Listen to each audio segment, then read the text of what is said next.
Chapter 125. Surprise flashed through Jinshin's eyes when he saw this. He was at a loss as he murmured, "Strange, where is this? Where's the Golden Tiger King? Have I been saved by someone?" Just like that, Jinshin lay on the ground.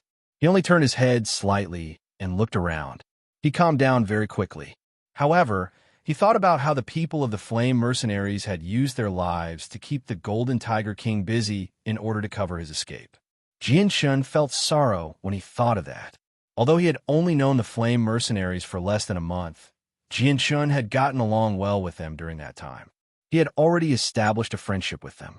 Although it was not very deep, the fact that the Flame Mercenaries were willing to give up their lives to stop the Golden Tiger King at the last moment to buy him time to escape was mostly because they all knew that it was impossible for them to escape from a Class 5 magical beast. However, this still dealt a huge blow to Jinshin's heart. Uncle Kendall, dear, Chong Ningfeng, Upa, Zhukdakai, Zhou Shaokai, Xiao Dao, Yuxian, don't worry. Once I have enough strength in the future, I will definitely avenge you. I will kill the Golden Tiger King with my own hands, Jinshin said resentfully as he laid on the ground. His voice was filled with killing intent. A while later, Jinshin sucked in a deep breath and slowly calmed himself down. He studied his surroundings again. Jinshin was extremely puzzled as to how he had escaped from the Golden Tiger King. At the same time, the environment here was very different from before he had fainted. Where is this place? Who saved me? Jinshin was filled with questions as he looked around in confusion. Whatever. Now's not the time to think about that. My priority is to heal my wounds. With that in mind, Jinshin cast aside his thoughts and began to control the radiant saint force in the surroundings to heal himself. The wondrous energy in the surroundings rapidly gathered towards Jinshin. When it reached a certain point, it gradually turned into a milky white light, enveloping Jinshin. As the radiant saint force constantly flowed into Jinshin's body, Jinshin's wounds healed at a visible rate. For hours later, Jinshin's soul was exhausted, so he needed to stop. After 4 hours of healing, Jinshin's wounds had not completely healed, but they no longer affected his basic mobility. Slowly dispersing the radiant saint force, Jinshin slowly climbed up from the ground. He took off his tattered clothes and changed into a new set of clothes from his space belt. At this moment, Jinshin suddenly discovered that there was a thick layer of plant powder on the ground. Slowly bending down, Jinshin gently grabbed a handful of the powder on the ground. It was cold to the touch and slightly moist. At the same time, there was a special smell that only plants could have. Gently rubbing the powder in his right hand, a sliver of surprise gradually appeared in Jinshin's eyes. He cried out softly, "This is actually plant powder." With that, Jinshin suddenly raised his head and looked around. He saw that there was a thick layer of plant powder on the ground within 100 meters of him. Beyond that, there were trees and weeds everywhere. Seeing this, Jinshin trembled slightly. A thought that even he dared not believe suddenly appeared in his head. Don't tell me that all the plants within 100 meters of him have turned into this pile of powder. Thinking of this, Jinshin could not help but reveal a sliver of shock. Although he did not know what had happened before he fainted, he understood very well just how difficult it was to turn all the plants within 100 meters of him into powder without harming the road and the surrounding environment. Just controlling such a powerful force was not an easy task. Just what happened here? Jinshin's head was filled with doubts. At the same time, he felt extremely curious. Afterwards, Jinshin did not stay there any longer. Using the sun and the sky as a compass, he determined the direction and wanted to leave. As for this strange place and what had happened when he fainted last night, Jinshin did not want to waste his time thinking about it. In short, he was extremely lucky to be able to survive. Because Jinshin had yet to fully recover from his injuries, he was extremely careful along the way. He did not want to attract any more unnecessary trouble from magical beasts, so he did not advance very quickly. Jinshin traveled for 2 days before finally exiting the mountain range of magical beasts. He arrived at a forest on the outskirts. Jinshin's injuries had also completely healed in these 2 days. Jinshin leisurely walked through the dense forest, but his heart was heavy. When they had first arrived, they had a total of 10 people, but now he was the only one left. Apart from him, everyone else of the flame mercenaries had been eternally buried in the mountain range of magical beasts. Not even their corpses were left behind. Just at this moment, a group of people dressed as mercenaries walked towards Jianshan. Looking at the direction they were heading, it was obvious that they had entered the mountain range of magical beasts. The group had a total of 7 people. Aside from a young man who seemed to be in his 20s, the other 6 were middle-aged men around the age of 40. It was obvious with a single glance that the young man was being protected by the 6 middle-aged men. The 7 people dressed as mercenaries had clearly noticed Jianshan as well, but they did not take him to heart. Just as the 7 mercenaries were about to pass by Jianshan, a voice filled with arrogance suddenly rang out, "Kid, stop right there." The person who had spoken was the young man who did not seem much older than Jianshan. Jianshan did not seem to hear the voice behind him at all. He continued to walk with his head lowered and a heavy heart. Seeing Jianshan actually ignore him, the young man's face could not help but change slightly. He stared coldly at Jianshan's back before yelling out again, "You brat in linen clothes, are you deaf? Did you not hear what I said?" The young man's tone was extremely arrogant, and his face was filled with arrogance. Jianshan paused slightly and raised his head to look at the young man. He asked calmly, "Are you calling me mother?" "Nonsense. If this young master didn't call you, who else would I call? Is there anyone else here other than you?" The young man's tone was rude and unreasonable. He did not realize that he was speaking ill. Weren't he and the 6 middle-aged men beside him human? The faces of the 6 middle-aged men twitched slightly when they heard the young man's ill words. They wanted to laugh, but they did not dare to do so. Jianshan furrowed his brow and said in a low voice, "What do you want to say? Speak quickly." Having just experienced the tragedy of the flame mercenaries, Jianshan was currently in an extremely bad mood. Even the tone of his voice had changed quite a bit. A trace of anger flashed across the young man's face. He also felt very angry that Jianshan had spoken to him so rudely. "Kid, this young master is asking you, did you come from the mountain range of magical beasts?" The young man's voice had already risen a few octaves. He looked at Jianshan with an extremely unfriendly gaze. Hearing this, a cold light flashed through Jianshan's eyes. He said in a low voice, "So what if I did?" Chapter 126. Hearing the young man's words, Jianshan's already bad mood became even worse. Irritation rose from the bottom of his heart. In an instant, Jianshan's originally unfocused and lifeless eyes became fierce. He stared fiercely at the young man like an unsheathed sword and said in a low voice, "Scram. What qualifications do you have to make me lead the way for you?" Jianshan's tone carried a thick, killing intent.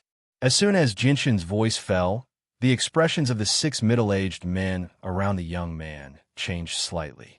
Their fierce gazes immediately stared over in unison. Being stared at by Jianshan's sword-like gaze, the young man's heart couldn't help but tremble. A sense of timidity quietly appeared in his heart, and he even took a slight step back. However, soon after, the young man discovered his loss of self-control. A wave of anger rose from his heart, and he quickly extinguished the trace of timidity in his heart. To think that with his noble status, he was actually frightened by a mercenary who was about the same age as him. This was definitely an unerasable disgrace for him. The young man stared at Jianshan with a face full of anger. He suddenly took a step forward and pointed at Jianshan. He shouted sternly, "Stinking brat, what did you say to this young master? Try saying it again if you have the guts." Jianshan's fierce gaze swept over the 6 middle-aged men around the young man. He could clearly see their strength at a glance. With his powerful spirit, he only needed to sense the aura leaking out of the 6 people to determine their exact strength. 1 high-rank Saint Master, 2 low-rank Saint Masters, and 3 high-rank Great Saints. This kind of strength was much stronger than the Raging Flame mercenary group. "Scram," Jianshan said coldly again without any trace of politeness. Although he had already deduced from the young man's lineup and tone that he was definitely a disciple of some large family, Jianshan was already all alone at this moment. He had no worries and didn't fear any power at all. At most, it would just be a bit more trouble. Although it wasn't very comfortable to be in trouble, it was impossible for Jianshan to humble himself and apologize to a good-for-nothing disciple because of this. The young man's face became very gloomy. He stared coldly at Jianshan and ordered the 6 people around him, "Capture him for me." "Yes, young master." One of them immediately spoke. Then he walked out of the group and strode forward to Jianshan. He grabbed Jianshan's shoulder with his bare hands. This middle-aged man possessed the strength of a high-rank great saint. This was the result of more than 30 years of cultivation. In his opinion, Jianshan was so young, so he definitely wouldn't be too powerful. Those who could reach the strength of a high-rank saint were first-rate geniuses. With his strength as a high-rank great saint, capturing Jianshan would be a piece of cake. A cold glint flashed through Jianshan's eyes. He leaned slightly to the side and effortlessly avoided the middle-aged man's hand. He said coldly, "You don't have the qualifications to fight with me." Jianshan's tone was full of disdain. If it was any other time, Jianshan definitely wouldn't say something like this. However, the experience of the flame mercenaries had greatly affected his state of mind. He no longer had his usual elegance.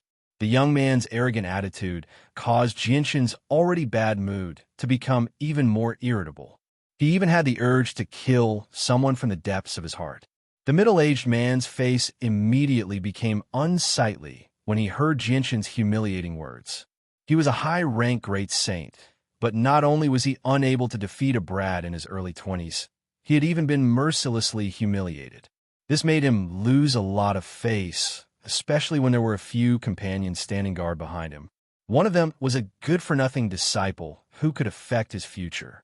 If he didn't properly teach this brat a lesson today, he probably wouldn't be able to raise his head in front of his companions in the future. Thinking of this, the middle-aged man decided not to hold back. A long sword appeared in his hand as he continuously poured his Saint Chi into it, causing it to emit a layer of dreamy light. "Arrogant brat, I'll let you see if I have the qualifications to fight with you." The middle-aged man shouted as he swung his sword towards Jianshan's shoulder. Jianshan coldly snorted as the light wind sword appeared in his right hand. It turned into a silver-white ray of light as it pierced out like lightning. PFFF. Just as the middle-aged man's sword was about to strike out, Jianshan's light wind sword had already pierced his throat. The middle-aged man's entire body suddenly stiffened as he stared at Jianshan and the small sword that had pierced his throat. His eyes were filled with disbelief. Then, the middle-aged man's eyes gradually lost their luster. His eyes quickly became hollow as his body slumped to the ground, dying with a grievance. Seeing that the middle-aged man had been killed by Jianshan in a single strike, the other 5 guards who had been guarding the middle-aged man were stunned. Their faces immediately changed as they unsheathed their saint weapons and stared at Jianshan as if they were facing a great enemy. The young man couldn't believe his eyes as he looked at the corpse of the middle-aged man lying on the ground. Pointing at Jianshan, he tried to put on a brave front. You dared to kill my guards. Do you know who I am? You brat, are you tired of living?" Although the young man's age was about the same as Jianshan's, he had clearly grown up in a sheltered environment and hadn't experienced much. Now that he had seen such a bloody scene, he couldn't help but reveal his cowardice. Although he had used his family's influence to bully a lot of people, those people were all cowards and didn't dare to offend him. This had allowed him to live a smooth life without putting anyone in his eyes. He had never seen someone as cold-blooded and heartless as Jianshan, killing people so straightforwardly as if it was a common occurrence. The young man who had never seen such a scene was immediately frightened by Jianshan's ruthless methods. At this moment, a middle-aged man with a resolute expression stepped forward and clasped his hands towards Jianshan. He calmly said, "Little brother, we are from the Tianxiong clan, and this is the young master of the Tianxiong clan. What happened before was indeed our fault, and I apologize to you. Let's let this matter pass." The middle-aged man's tone was neither servile nor overbearing. Chapter 127. Jianshan glared at the group of people in front of him. His body emitted a strong killing intent as he walked towards them with his sword in hand. He coldly said, "Make your move. If you can escape from my hands today, I'll naturally let you go." The five middle-aged men's expressions changed slightly. The one who had spoken earlier also had a gloomy expression as he said, "Friend, you really don't know what's good for you. If it weren't for the fact that we were escorting the young master to the magical Beast Mountain range, and that the Patriarch had instructed us not to cause any trouble along the way, did you really think that just because you killed one of our companions, this matter would be resolved so easily? Although our Tianxiong clan isn't one of the most famous clans in the Tianyuan continent, we aren't so easily bullied." The middle-aged man's words made the youth think of his own clan's strength. His confidence was boosted as he sternly said, "You're right. Our Tianxiong clan isn't so easily bullied. In Wake City, there isn't a single clan that doesn't fear our Tianxiong clan. Little brat, you've already killed one of my guards. If you know what's good for you, you'll immediately return with me to receive your punishment. Otherwise, you'll leave your life here today." Hearing the youth's words, the middle-aged man couldn't help but frown as he inwardly cursed, "Idiot." Although the Tianxiong clan wasn't weak, that was only when compared to Wake City. Even in Wake City, the Tianxiong clan's position was extremely dangerous. Even though Wake City was only a third-class city, there were still over 20 clans of various sizes. Although the Tianxiong clan seemed to be the most powerful clan in Wake City, the middle-aged man was very clear that although the Tianxiong clan seemed to be extremely powerful on the surface, they had already become a thorn in the side of many other clans in Wake City. After all, a tall tree attracts the wind. In Wake City, there were many clans that weren't much weaker than the Tianxiong clan. They all had their eyes on the Tianxiong clan. Once the opportunity came, they wouldn't hesitate to attack the Tianxiong clan and divide up the Tianxiong clan's territory. This was because the Tianxiong clan that had dominated Wake City for over 10 years already controlled a third of the city's businesses. With such a large piece of fat meat, the surrounding clans had long since coveted it. Moreover, because Wake City was close to the magical Beast Mountain range, the flow of people in the city was very large. 99% of the people in the city were mercenaries from all over the world. There were also many large and small foreign clans. The entire Wake City could be said to be a mix of crooks and honest folk. Although the Tianxiong clan seemed to have an extremely large amount of influence and connections in Wake City, and even maintained a cooperative relationship with a few mid-sized mercenary groups, there were still many powerful clans and wandering experts that the Tianxiong clan couldn't afford to offend. Otherwise, the Tianxiong clan's only fate would be destruction. When a middle-aged man saw that Jianshan had the strength to easily kill a high-level great saint at such a young age, especially that lightning-fast sword strike, the middle-aged man couldn't help but be shocked. That sword strike was so fast that even he would have to use all of his strength to dodge it. With the middle-aged man's experience, he could roughly guess that Jianshan's background wasn't weak. Or perhaps he had an extremely powerful master behind him. Otherwise, how could he be so strong at such a young age? Because of this, the middle-aged man wanted to resolve this grudge. He didn't want to cause trouble for the Tianxiong clan. However, when Jianshan heard the words of the young master of the Tianxiong clan, his eyes flashed with a cold light. Without saying a word, his body slightly swayed as he rushed towards the young man. The light wind sword in his hand turned into a silver light as it pierced out like lightning towards the young man's throat. Although Jianshan already knew in his heart that this young man was the young master of the Tianxiong clan, he had never been afraid of any power. Seeing Jianshan act so decisively, the middle-aged man's face slightly changed. His eyes flashed with a trace of ruthlessness as a two-handed greatsword appeared in his hands. The middle-aged man tightly gripped the hilt of the greatsword and suddenly swung it out. Along with the sound of the greatsword breaking through the air, the greatsword went straight towards Jianshan's light wind sword. Although the middle-aged man guessed that Jianshan had a powerful background, he wasn't someone who was afraid of trouble. The trajectory of Jianshan's sword suddenly changed. He raised his sword and actually took the initiative to receive the middle-aged man's huge sword. Ding! Following the sound of metal colliding, Jianshan's light wind sword and the middle-aged man's great sword collided in midair. As soon as the two came into contact, a powerful force was transmitted from the middle-aged man's greatsword to Jinshin's light wind sword. Jinshin's face became serious as he used his right arm to control the light wind sword to disperse the force transmitted from the greatsword.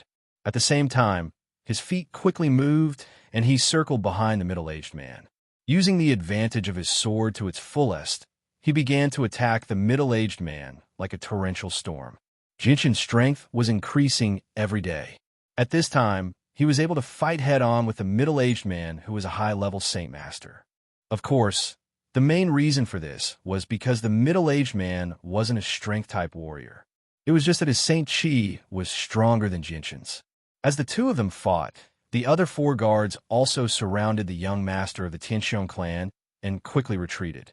In just a few breaths of time, the middle-aged man and Jinshin had already exchanged more than 10 moves. The more the middle-aged man fought, the more apprehensive he became. This was because Jinshin's sword was just too fast. Not only was it extremely fast, but it was also deadly. The seemingly chaotic sword technique seemed to contain some kind of mystery that the middle-aged man didn't understand. Every move was seamless, and he couldn't find a single flaw. Even though the middle-aged man was a high-level saint, he could only maintain a stalemate with Jinshin. Moreover, the longer the battle dragged on, the more disadvantageous it would be for him. This was because Jinshin's sword technique was so fast that it was difficult for the middle-aged man to dodge. Although there wouldn't be any problems for the time being, it was only a matter of time before he would be defeated. This was because when faced with Jinshin's lightning-fast sword technique, he could only defend himself. Even his chances of counterattacking were pitifully small. "Higher, fascists, you two come help me. Tian Feng, you two immediately protect the young master and leave." After holding on for a while, the middle-aged man had no choice but to call for reinforcements. Facing Jinshin's incomparably fast sword, the middle-aged man was almost unable to dodge several times. Chapter 128. 2 of the 4 guards immediately separated, charging at Jinshin with their saint weapons. They joined the battle very quickly, attacking Jinshin together with the middle-aged man who was a high-level Saint Master.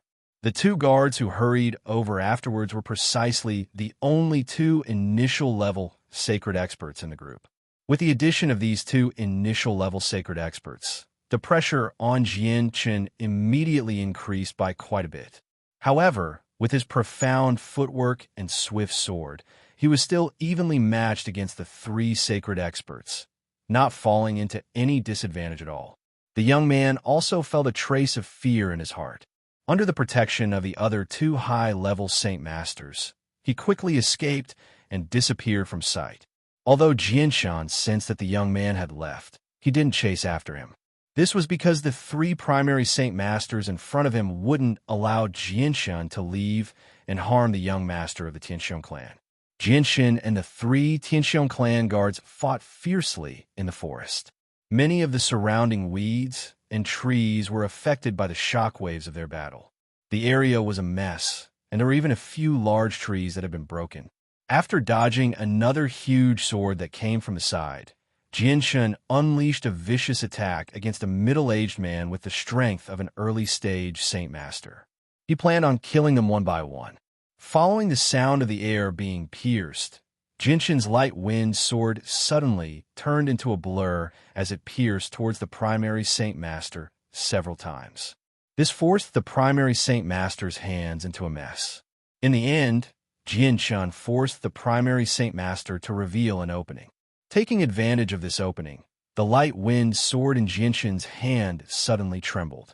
Afterwards, it turned into a silver bolt of lightning as it pierced towards the primary Saint Master. Before the primary Saint Master could even react, the light wind sword had already pierced through his throat. The bloodied sword tip came out from the other side of his throat. Higher. Seeing the middle-aged man's throat being pierced by a sword, the other 2 people's expressions changed greatly, and they let out a cry that was mixed with some grief. Jinshin's hands didn't stop moving at all. Just as the light wind sword was about to pierce through the middle-aged man's throat, she immediately pulled it out. Taking advantage of the moment when the 2 of them were distracted, her body swayed slightly, and like a ghost, she silently appeared in front of the middle-aged man who was at the Saint Master level. The light wind sword in her hand once again turned into a streak of white lightning and stabbed towards the middle-aged man. The middle-aged man's expression changed, and he immediately raised his saint weapon to block in front of his throat. Just as the light wind sword was about to hit his greatsword, the light wind sword suddenly dipped down, avoiding the greatsword in front of the middle-aged man. Then, the light wind sword pierced through the greatsword in front of him and pierced upwards. The light wind sword's sudden change didn't give the middle-aged man any time to react. In the end, the middle-aged man could only stare in disbelief as the light wind sword pierced through his throat. Right at this moment, a biting cold wind came from behind Jianshin. A 3-inch wide greatsword carrying a powerful saint force cut through the air towards Jianshin. Before the sword even arrived, the pressure from the wind caused Jianshin's clothes to stick tightly to his back. Feeling the biting cold wind coming from behind him, Jianshin didn't hesitate and immediately pulled out the light wind sword and turned around a block in front of him. Clang! The greatsword carried a powerful saint force as it fiercely struck the light wind sword. A powerful force was transmitted from the greatsword, forcing Jianshin to continuously retreat. After repelling Jianshin, the middle-aged man looked at the guard whose throat had been pierced by Jianshin. Fresh blood was gushing out from the guard's throat like a fountain. The guard's eyes gradually lost their luster as his body slowly fell to the ground. His eyes suddenly turned red as he stared at Jianshin like a bloodthirsty beast. He angrily said, "Today, even if I have to give up my life, I will kill you and avenge my brother." As soon as he finished speaking, a powerful saint force gathered around the greatsword in the middle-aged man's hands. Raising the greatsword high up, the middle-aged man took heavy steps towards Jianshin. Jianshin stared at the middle-aged man with a dignified expression. He couldn't help but tighten his grip on the light wind sword. He could already see that the middle-aged man was planning to fight to the death with him. Facing a high-level Saint Master who didn't fear death, Jianshin would have a hard time dealing with him. After all, he was only a mid-level Saint Master. Currently, his strength was only at the level of a mid-level Great Saint. There was still a considerable distance between him and a high-level Saint Master. The light wind sword emitted a layer of white light that was much denser than before. A trace of sharp sword chi was emitted from the light wind sword. Just as the middle-aged man was about to reach Jianshin's right arm suddenly shook, and the light wind sword in his hand pierced through the air. A small silver sword chi shot out from the tip of the sword, flying towards the middle-aged man at a speed that was hard to see with the naked eye.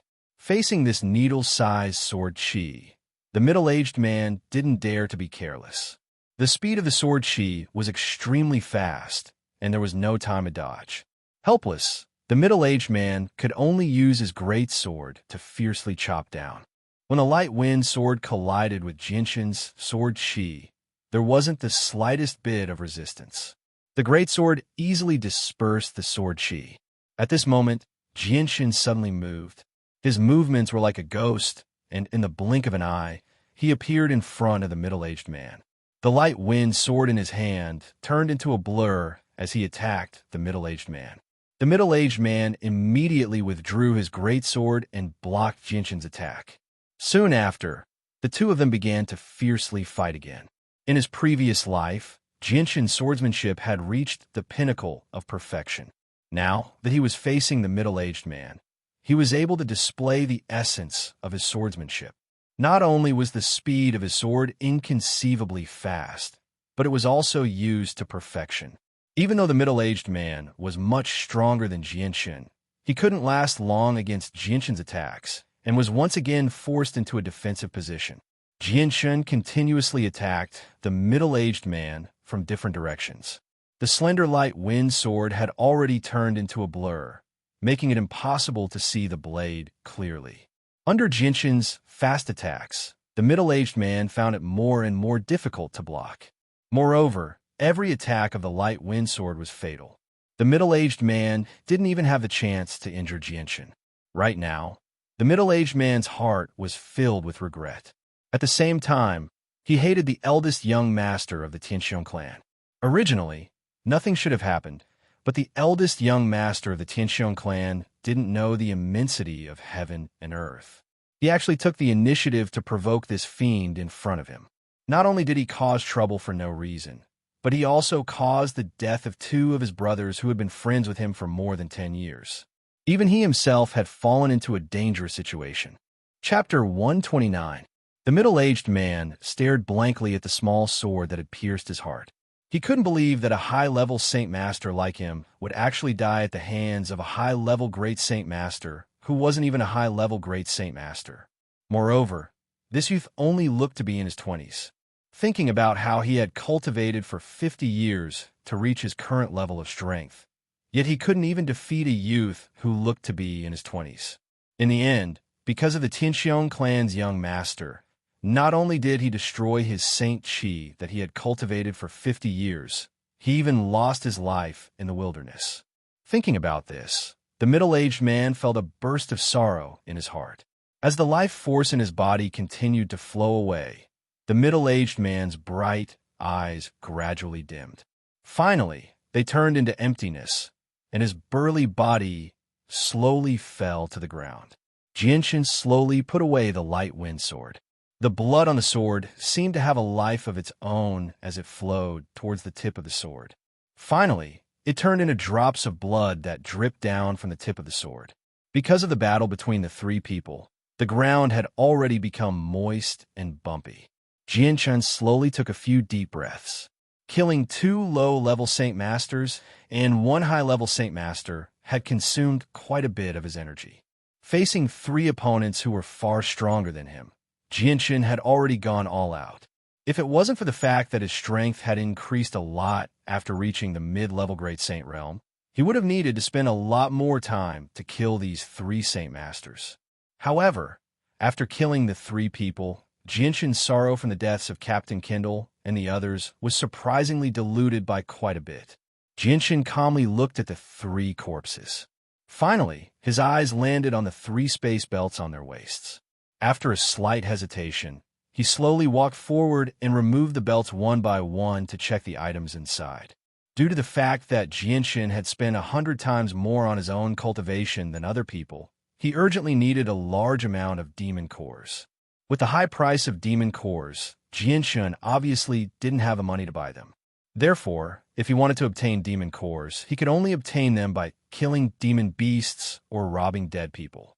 Moreover, robbing dead people of their belongings was very common in the Tianyuan continent. After all, there was a 30% chance that the fights that happened on the continent were caused by greed. After removing the 3 space belts, Jianshan checked the items inside. Although the 3 of them were Saint Masters, they clearly weren't very rich. Aside from some daily necessities and tools, there was basically nothing else. In the end, Jianshan only found less than 10 purple crystal coins, 15 class 2 monster cores, and 5 class 3 monster cores in the 3 space belts. Jianshan didn't hesitate at all and immediately put the monster cores into his own space belt. After looking at the 10 purple crystal coins on the ground, he hesitated for a moment before putting them all into his space belt. Although it wasn't a lot, it was still quite a fortune to the commoners. It would be a pity to just leave it here and waste it. After putting away the items, Jianshan directly threw the 3 space belts to the side. He didn't even bother to deal with the corpses and directly left the place. By the time he returned to Wake City, it was already close to evening. Jianshan casually ate some food in a restaurant before directly asking for a room to rest. Because Jianshan only asked for a very ordinary room, the furnishings were very simple. There was only a wooden table, a few stools, and a bed. Aside from that, there was nothing else. Even so, the room was still very clean. It wouldn't be an exaggeration to say that it was spotless. At night, a bright full moon hung high in the night sky, emitting a bright silver-white moonlight that dyed the dark sky a faint silver white. Even the thin clouds in the sky could be seen clearly. Jianshan moved a chair in front of the window and sat down.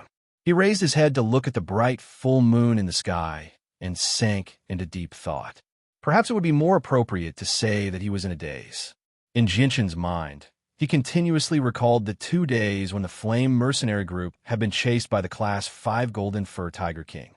In the end, the Flame mercenary group had paid the price of their own lives to delay the Golden Fur Tiger King and cover his escape. Although 2 days had already passed, and the grief in his heart from the deaths of the Flame mercenary group had been greatly diluted, Jinshin still couldn't forget that scene. That scene was like a brand that had been deeply imprinted into the depths of his soul. He would probably never be able to forget it for the rest of his life. He and the Flame mercenary group could be said to have met by chance. Although their relationship had become much closer after these few days of interaction, in the final moment, they would rather die to cover for Jinshin's escape. Although there was a bit of selfishness in their actions, as well as knowing that they simply didn't have the ability to escape from the Golden Fur Tiger King's pursuit, it still left a huge impact on Jinshin's heart. Captain Kindle, what is your greatest wish in life? My greatest wish in life is for the Flame mercenary group to become the greatest mercenary group on the continent. Scenes from the past constantly flashed through Jinshin's head. Jinshin sat by the window as his somewhat dazed eyes gradually recovered. He clenched his fists tightly and murmured, "Captain Kindle, you're the strongest in our Flame mercenary group. I never thought that you would be the first to leave back then. You were the one who took care of me the most in the past few days. Now that you're gone, your greatest wish can't be fulfilled. Then, let me fulfill your wish for you. I, Jinshin, promise you that I will do my very best in my life to make the Flame mercenary group the greatest mercenary group on the continent." Jinshin's voice was filled with determination. Taking off the space belt from his waist, Jinshin stared at it blankly.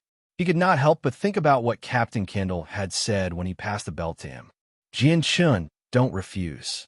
If we don't make it out of this forest alive, we'll have to rely on you to take care of our families. If we all die here, their lives will become extremely difficult. Whether my parents, my wife, and my child can live a good life in the future will all depend on you," Jinshin said. Jinshin let out a long sigh when he thought up to there. He suddenly felt extremely guilty. Captain Kindle had passed the space belt to Jinshin in order to ask him to take care of his family. However, he did not even know what their names were or where they lived. How was he supposed to deal with this? Now, Jinshin suddenly became extremely worried. Since Captain Kindle had asked him to take care of his family, Jinshin had already guessed that Kindle's family must be extremely poor. He wondered if his family would be able to live happily after losing their pillar of support. As soon as he thought about the difficult days ahead for Kindle's family, Jinshin was filled with urgency. He wanted to find Kindle's family as soon as possible so that he could hand over what Kindle had entrusted to him, so that they could live happily ever after. Jinshin sat by the window until the latter half of the night before returning to his bed to cultivate. Right now, Jinshin needed to become stronger, and stronger. The night was very peaceful and passed quickly. The next morning, Jinshin suddenly opened his eyes while immersed in cultivation. For some reason, he suddenly had a bad feeling. Chapter 130. Looking at the crowd below, Jinshin's face suddenly became serious. Ever since he saw the young master of the Tianxiong clan standing in the crowd, he had already guessed that the reason these people were gathered here so early in the morning was probably because of him. After all, not only did he offend the young master of the Tianxiong clan yesterday, he also killed 3 of their guards who were not weak. In short, he had already formed an enmity with the Tianxiong clan. After all, in a remote place like Wake City, a high-level Saint Master was already considered a decent expert. No matter which clan in Wake City, a high-level Saint Master status would not be too low. If a family lost a high-level Sacred Expert and 2 initial-level Sacred Expert level experts for no reason, if they couldn't get back their face, then this family's deterrence in the market would undoubtedly decrease by a lot. This was extremely important for a family's future development. Now that the entire restaurant was surrounded by the Tianxiong clan, wanting to leave without being noticed was as difficult as ascending to the heavens. Helpless, Jinshin could only walk out of the room and walk towards the entrance of the restaurant. Although the disaster had already arrived and there were over 100 people on the other side, there was no lack of experts among them. However, Jinshin's face did not reveal the slightest trace of panic or worry. His expression was as calm as ever. When Jinshin walked down the stairs and arrived at the bottom floor of the restaurant, there were already quite a few people gathered here. This was the peak time for breakfast. The entire restaurant's tables were filled with bowls, chopsticks, and plates of fragrant meat. However, there was no one sitting at these tables to enjoy this sumptuous breakfast. Everyone stood up from their chairs while cursing and walking slowly towards the entrance of the restaurant. Their faces were filled with indignation. The Tianxiong clan is really fucking arrogant. I was just eating here, and now they suddenly want all of us to leave. You can deal with your own matters, but what does it have to do with us? We'll eat our food and not get in your way. That's right. The Tianxiong clan really thinks they're the #1 clan in Wake City. They can do whatever they want here. They're just a small clan in Wake City. If they were to meet the famous experts of the Tian-Yuan continent, they'd only need to lift a finger to exterminate them. Most of the people eating in the restaurant were mercenaries. A few of the more violent and courageous mercenaries began to complain, but their voices were very soft. It was as if they were muttering to themselves, but no one dared to say it out loud. Even so, these mercenaries had a certain level of strength and could clearly hear the muttering. As for the merchants in the restaurant, most of them didn't dare to show the slightest bit of dissatisfaction. They obediently left their seats and hurriedly walked out of the restaurant. Only the merchants with a certain level of strength showed a trace of indifference. However, almost all of them were outsiders. Although many of them didn't fear the Tianxiong clan, a strong dragon couldn't suppress a snake in its own territory. For such a trivial matter, they obviously wouldn't want to provoke the Tianxiong clan for no good reason, so they all got up and left the restaurant. At the entrance of the restaurant, there were 4 middle-aged men in white robes standing guard. Their gazes were like lightning as they constantly scanned the people walking out of the restaurant. Although they could hear the dissatisfaction and curses of the mercenaries towards the Tianxiong clan, they didn't dare to make a sound. It was as if they hadn't heard a thing. The mercenaries in the restaurant were all outsiders. Many of them had some sort of backing behind them or were members of some mercenary groups. Although the Tianxiong clan was the hegemon of Wake City, they didn't want to offend too many foreign powers. This was because some of these powers were so strong that even the Tianxiong clan couldn't afford to offend them. Very soon, all the customers in the restaurant had left. Only a few waiters remained in the large restaurant, standing to the side in a daze. They were at a loss for what to do. The manager of the restaurant also stood to the side with a bitter expression. He stared at the empty restaurant in the blink of an eye. His face was filled with indescribable heartache. That was not a small amount of income. At this moment, in the entire restaurant, aside from the manager and the waiter, only Jianshun was still inside. Even the guests resting in the rooms upstairs were forced out by the waiter under the pressure of the Tianxiong clan. Jianshun leisurely sat on a stool, looking at the group of people from the Tianxiong clan who were still waiting outside with interest. Although on the surface, Jianshun didn't seem to care at all, he had long since become vigilant. After all, the people who had come this time didn't come with good intentions. Moreover, he had clearly sensed that there were quite a few powerful experts among the people who had come this time. At this moment, the young master of the Tianxiong clan whom Jianshun had met in the forest outside the magical Beast Mountain range yesterday walked into the restaurant with large strides, like a moon surrounded by stars. As soon as he entered the restaurant, the young master of the Tianxiong clan's gaze fell on Jianshun, who was sitting on a stool with a faint sneer on his face. A sinister glint flashed in his eyes. "Brat, you didn't think that you would have a day like this, did you? Yesterday, I let you bask in glory.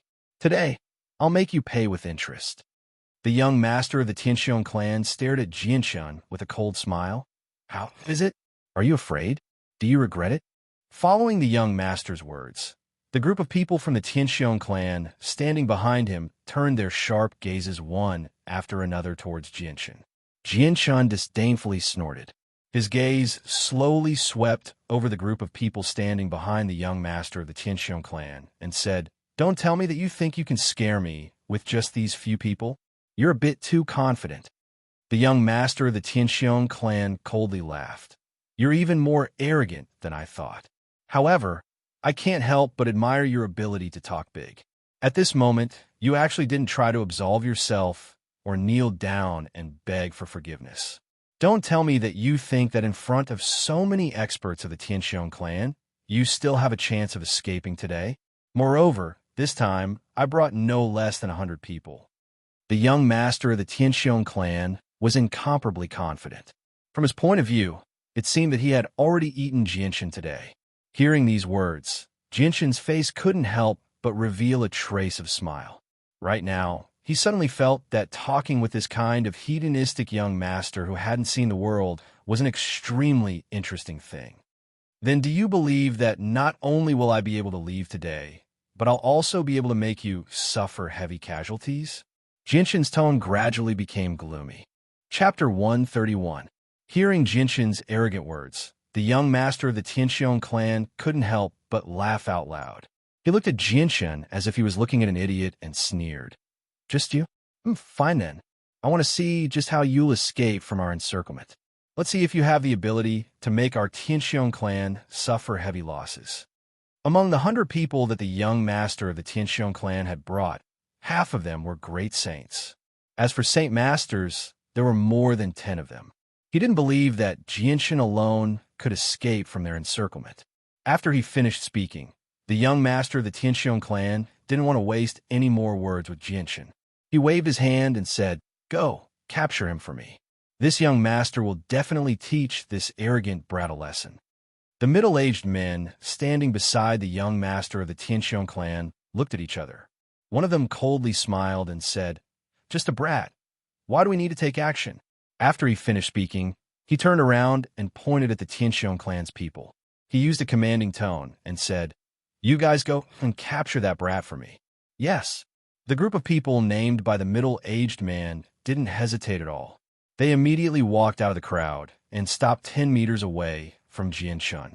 The person in front coldly stared at Jinshin and coldly said, "Brat, you should obediently surrender and follow us back to the Tianxiong clan. That way, you can avoid the pain of having your flesh torn apart. Otherwise, I can guarantee that you will suffer a lot." Jinshin stood there with his head held high. At this time, he looked like a sharp sword. The silver light wind sword gradually appeared in his right hand.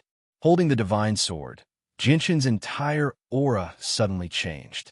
Seeing Jinshin's actions, the people from the Tianxiong clan understood his intentions. "Attack!" The person who spoke before coldly shouted. Following his voice, the people who came to capture Jinshin all took out their saint weapons and rushed towards Jinshin. Jinshin's eyes revealed a trace of disdain. These people were only at the saint realm. In front of Jinshin, who could even kill a saint master, this kind of strength was nothing. Just as these people were about to approach Jinshin, the light wind sword in Jinshin's hand suddenly turned into a blur as it stabbed out several times at an extremely fast speed. At the same time, the people who were rushing towards Jinshin came to an abrupt stop. In front of their throats, a faint trace of blood gradually appeared. Finally, bright red blood spurted out from their throats like a fountain, dyeing their clothes red. Finally, all of them fell to the ground at the same time. The faces of the middle-aged men standing next to the young master of the Tianxiong clan all changed. They looked at each other and saw a trace of seriousness in each other's eyes. These people who were only at the saint realm were sent to investigate Jinshin. They were completely used as cannon fodder, so their deaths weren't anything to be regretted. However, when they saw the method Jinshin used to kill these people, their hearts sank. In that instant, even they could only see a blur of a sword. Jinshin's sword was so fast that even with their eyesight, they could only barely see it clearly. Jinshin's lightning-fast killing of the people from the Tianxiong clan immediately stunned everyone present. Although the restaurant was filled with people from the Tianxiong clan, it was so quiet that even a pin drop could be heard. The people from the Tianxiong clan all stared blankly at Jinshin. They didn't think that at such a young age, Jinshin would be able to face so many people from the Tianxiong clan. Not only was he incomparably calm, but he even dared to kill their people in front of so many people. This was truly shocking and unexpected. In the 10 years that the Tianxiong clan had ruled Wake City, they had clashed with many foreign mercenaries. However, this was the first time that someone as young as Jinshin dared to fight with the Tianxiong clan alone.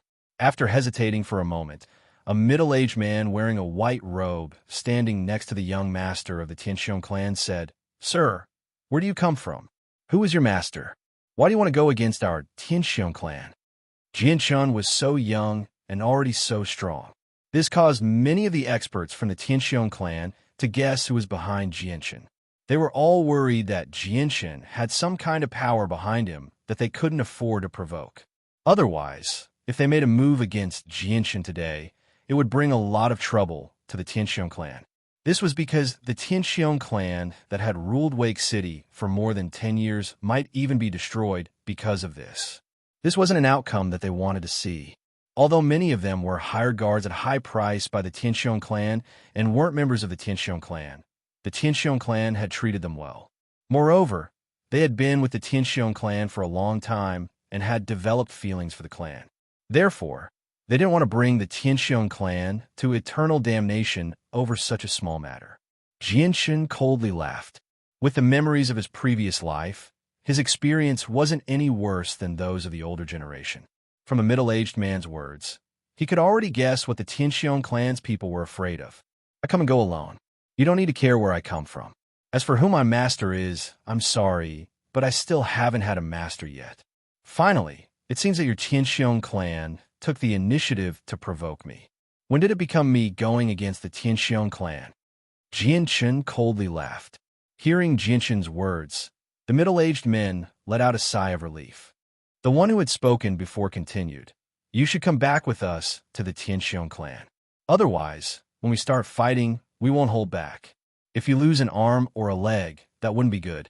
After seeing Jianshun effortlessly kill several people, the middle-aged men didn't want to fight with Jianshun.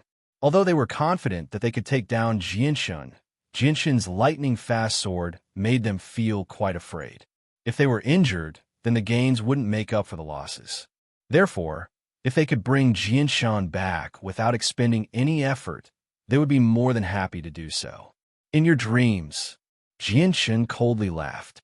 With a wave of his right hand, the light wind sword quickly danced in front of him. The tip of the sword was pointed at the group of people in front of him. The sharp sword chi pulsed from the tip of the sword as he shouted, "Less nonsense. If you want to fight, then hurry up." Jianshun's provocation caused many of the Tianxiong clan's people to become angry. The young master of the Tianxiong clan was already impatient. He immediately waved his hand and shouted, "What are you all standing around for? Hurry up and capture him." Chapter 132. A strong killing intent flashed through Jianshun's eyes. Without waiting for the Tianxiong clan members to charge forward, Jianshun took the initiative to meet them head-on. With a flash of his sword, the light wind sword pierced out in all directions at a speed that was hard to follow with the naked eye. Facing Jianshun's lightning-fast sword, the group of people who were clearly too weak had no way of resisting. When the sword light fell, the people at the front of the group immediately fell to the ground. In their throats and hearts, there were many small wounds, from which fresh red blood continuously flowed out. There were close to 100 people from the Tianxiong clan who had come this time. The deaths of these people didn't cause any fear in the hearts of the people behind them. The people behind them were still madly charging towards Jianshun. Their dense and heavy footsteps made a heavy pung as they stepped on the wooden floor of the restaurant. A heavy pung sound. Seeing that the people behind him were still recklessly charging at him, Jianshun's eyes flashed with a cold light. He lightly snorted, and the light wind sword in his hand became even faster. Every strike was aimed at either the throat or the heart. It could be said that each strike was fatal, without the slightest hint of mercy. Although Jianshun already knew that the Tianxiong clan was a large clan in Wake City, he was not afraid of them. Moreover, he was currently single and had no one to worry about. So what was there to worry about? Jianshun's somewhat thin and small figure nimbly shuttled through the crowd. Every time the light wind sword flashed, a person would fall to the ground. Because of their fierce battle, the entire restaurant had become a mess. The originally neatly arranged tables and chairs had been broken into pieces. Pieces of bowls, chopsticks, and dishes littered the floor. As Jianshun's ghostly figure flashed through the crowd, the people of the Tianxiong clan fell one by one. In just a few breaths of time, another 10 people had fallen to the ground, never to get up again.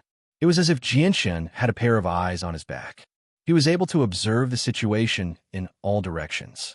The weapons that were slashing at him were often narrowly dodged by Jianshan. Although Jianshan was facing dozens of people by himself, he had not received a single injury. Even the saint weapons that were slashing at Jianshan didn't even touch his clothes.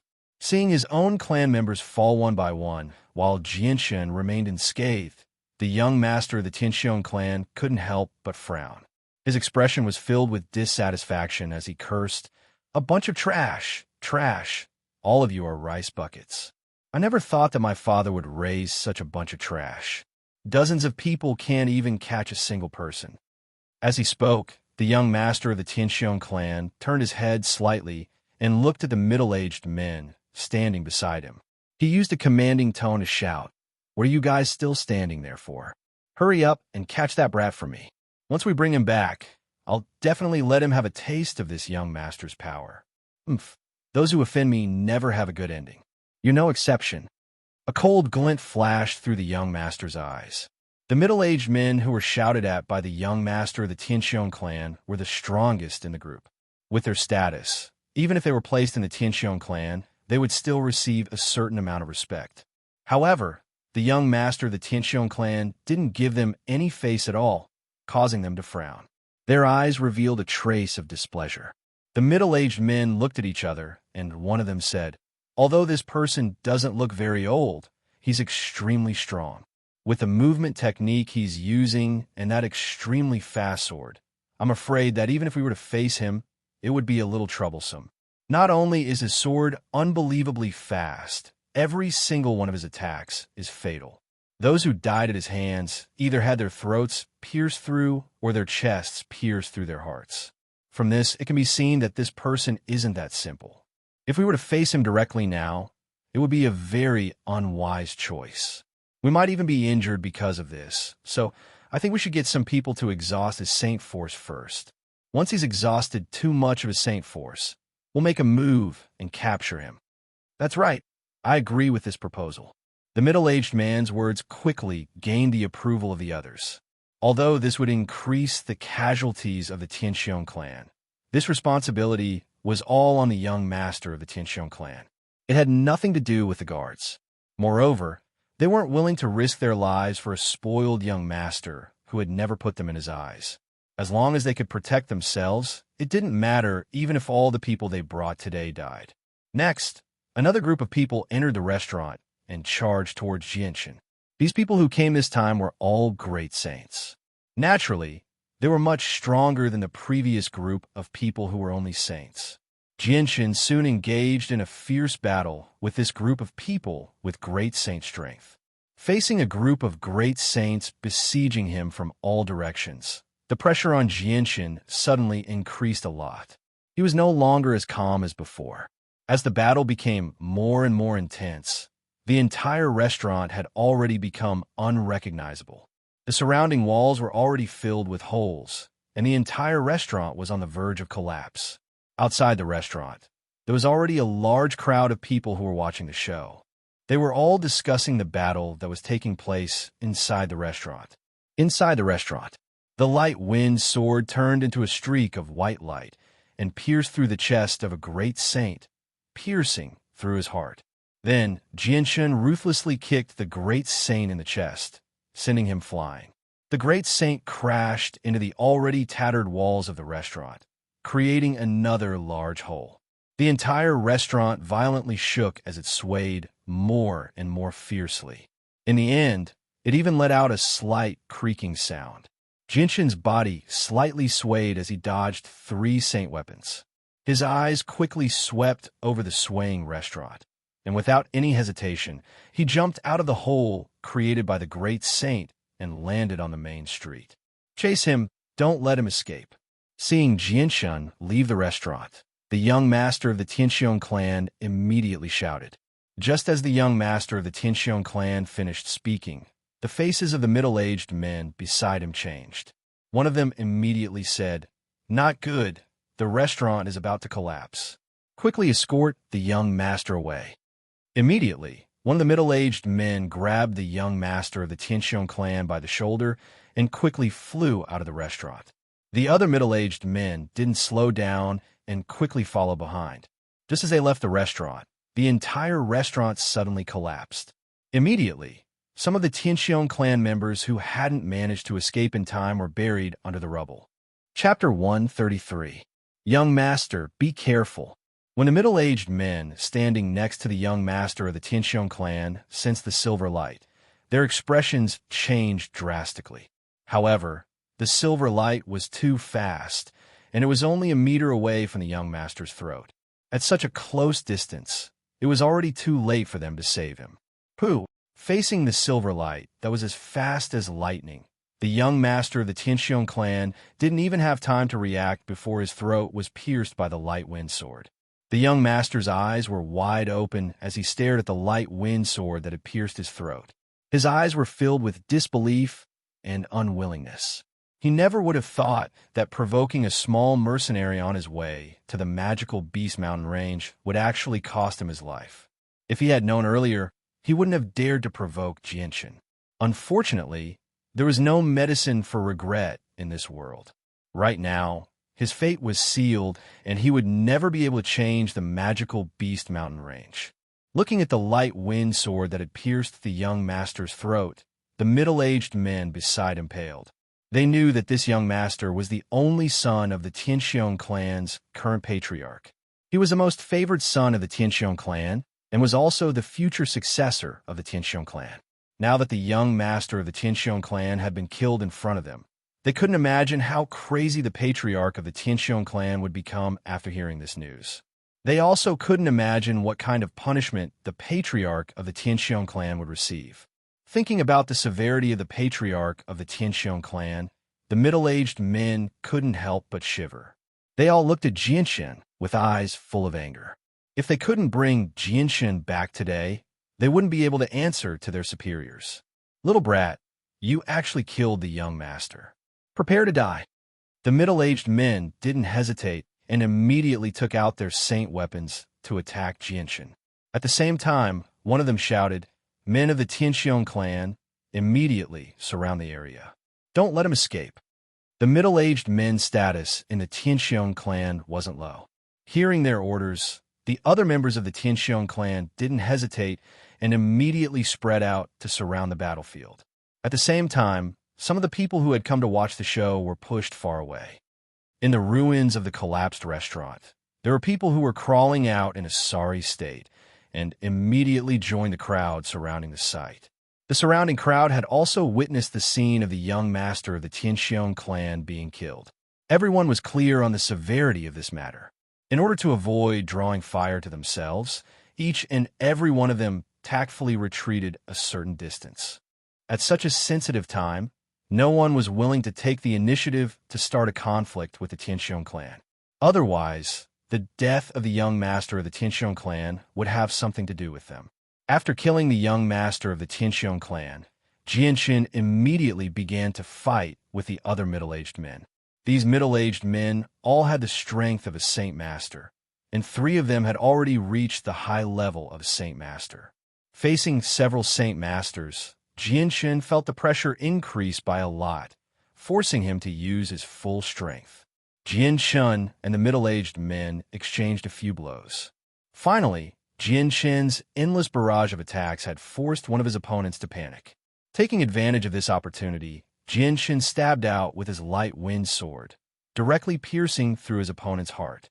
The sharp tip of the sword pierced right through the middle-aged man's heart. Just as Jianshan's light wind sword pierced through the middle-aged man's heart, a machete fiercely chopped at his left shoulder, leaving a deep wound that revealed bone. Fresh blood quickly dyed the clothes on his shoulder red. The pain from his shoulder caused Jianshan's face to pale.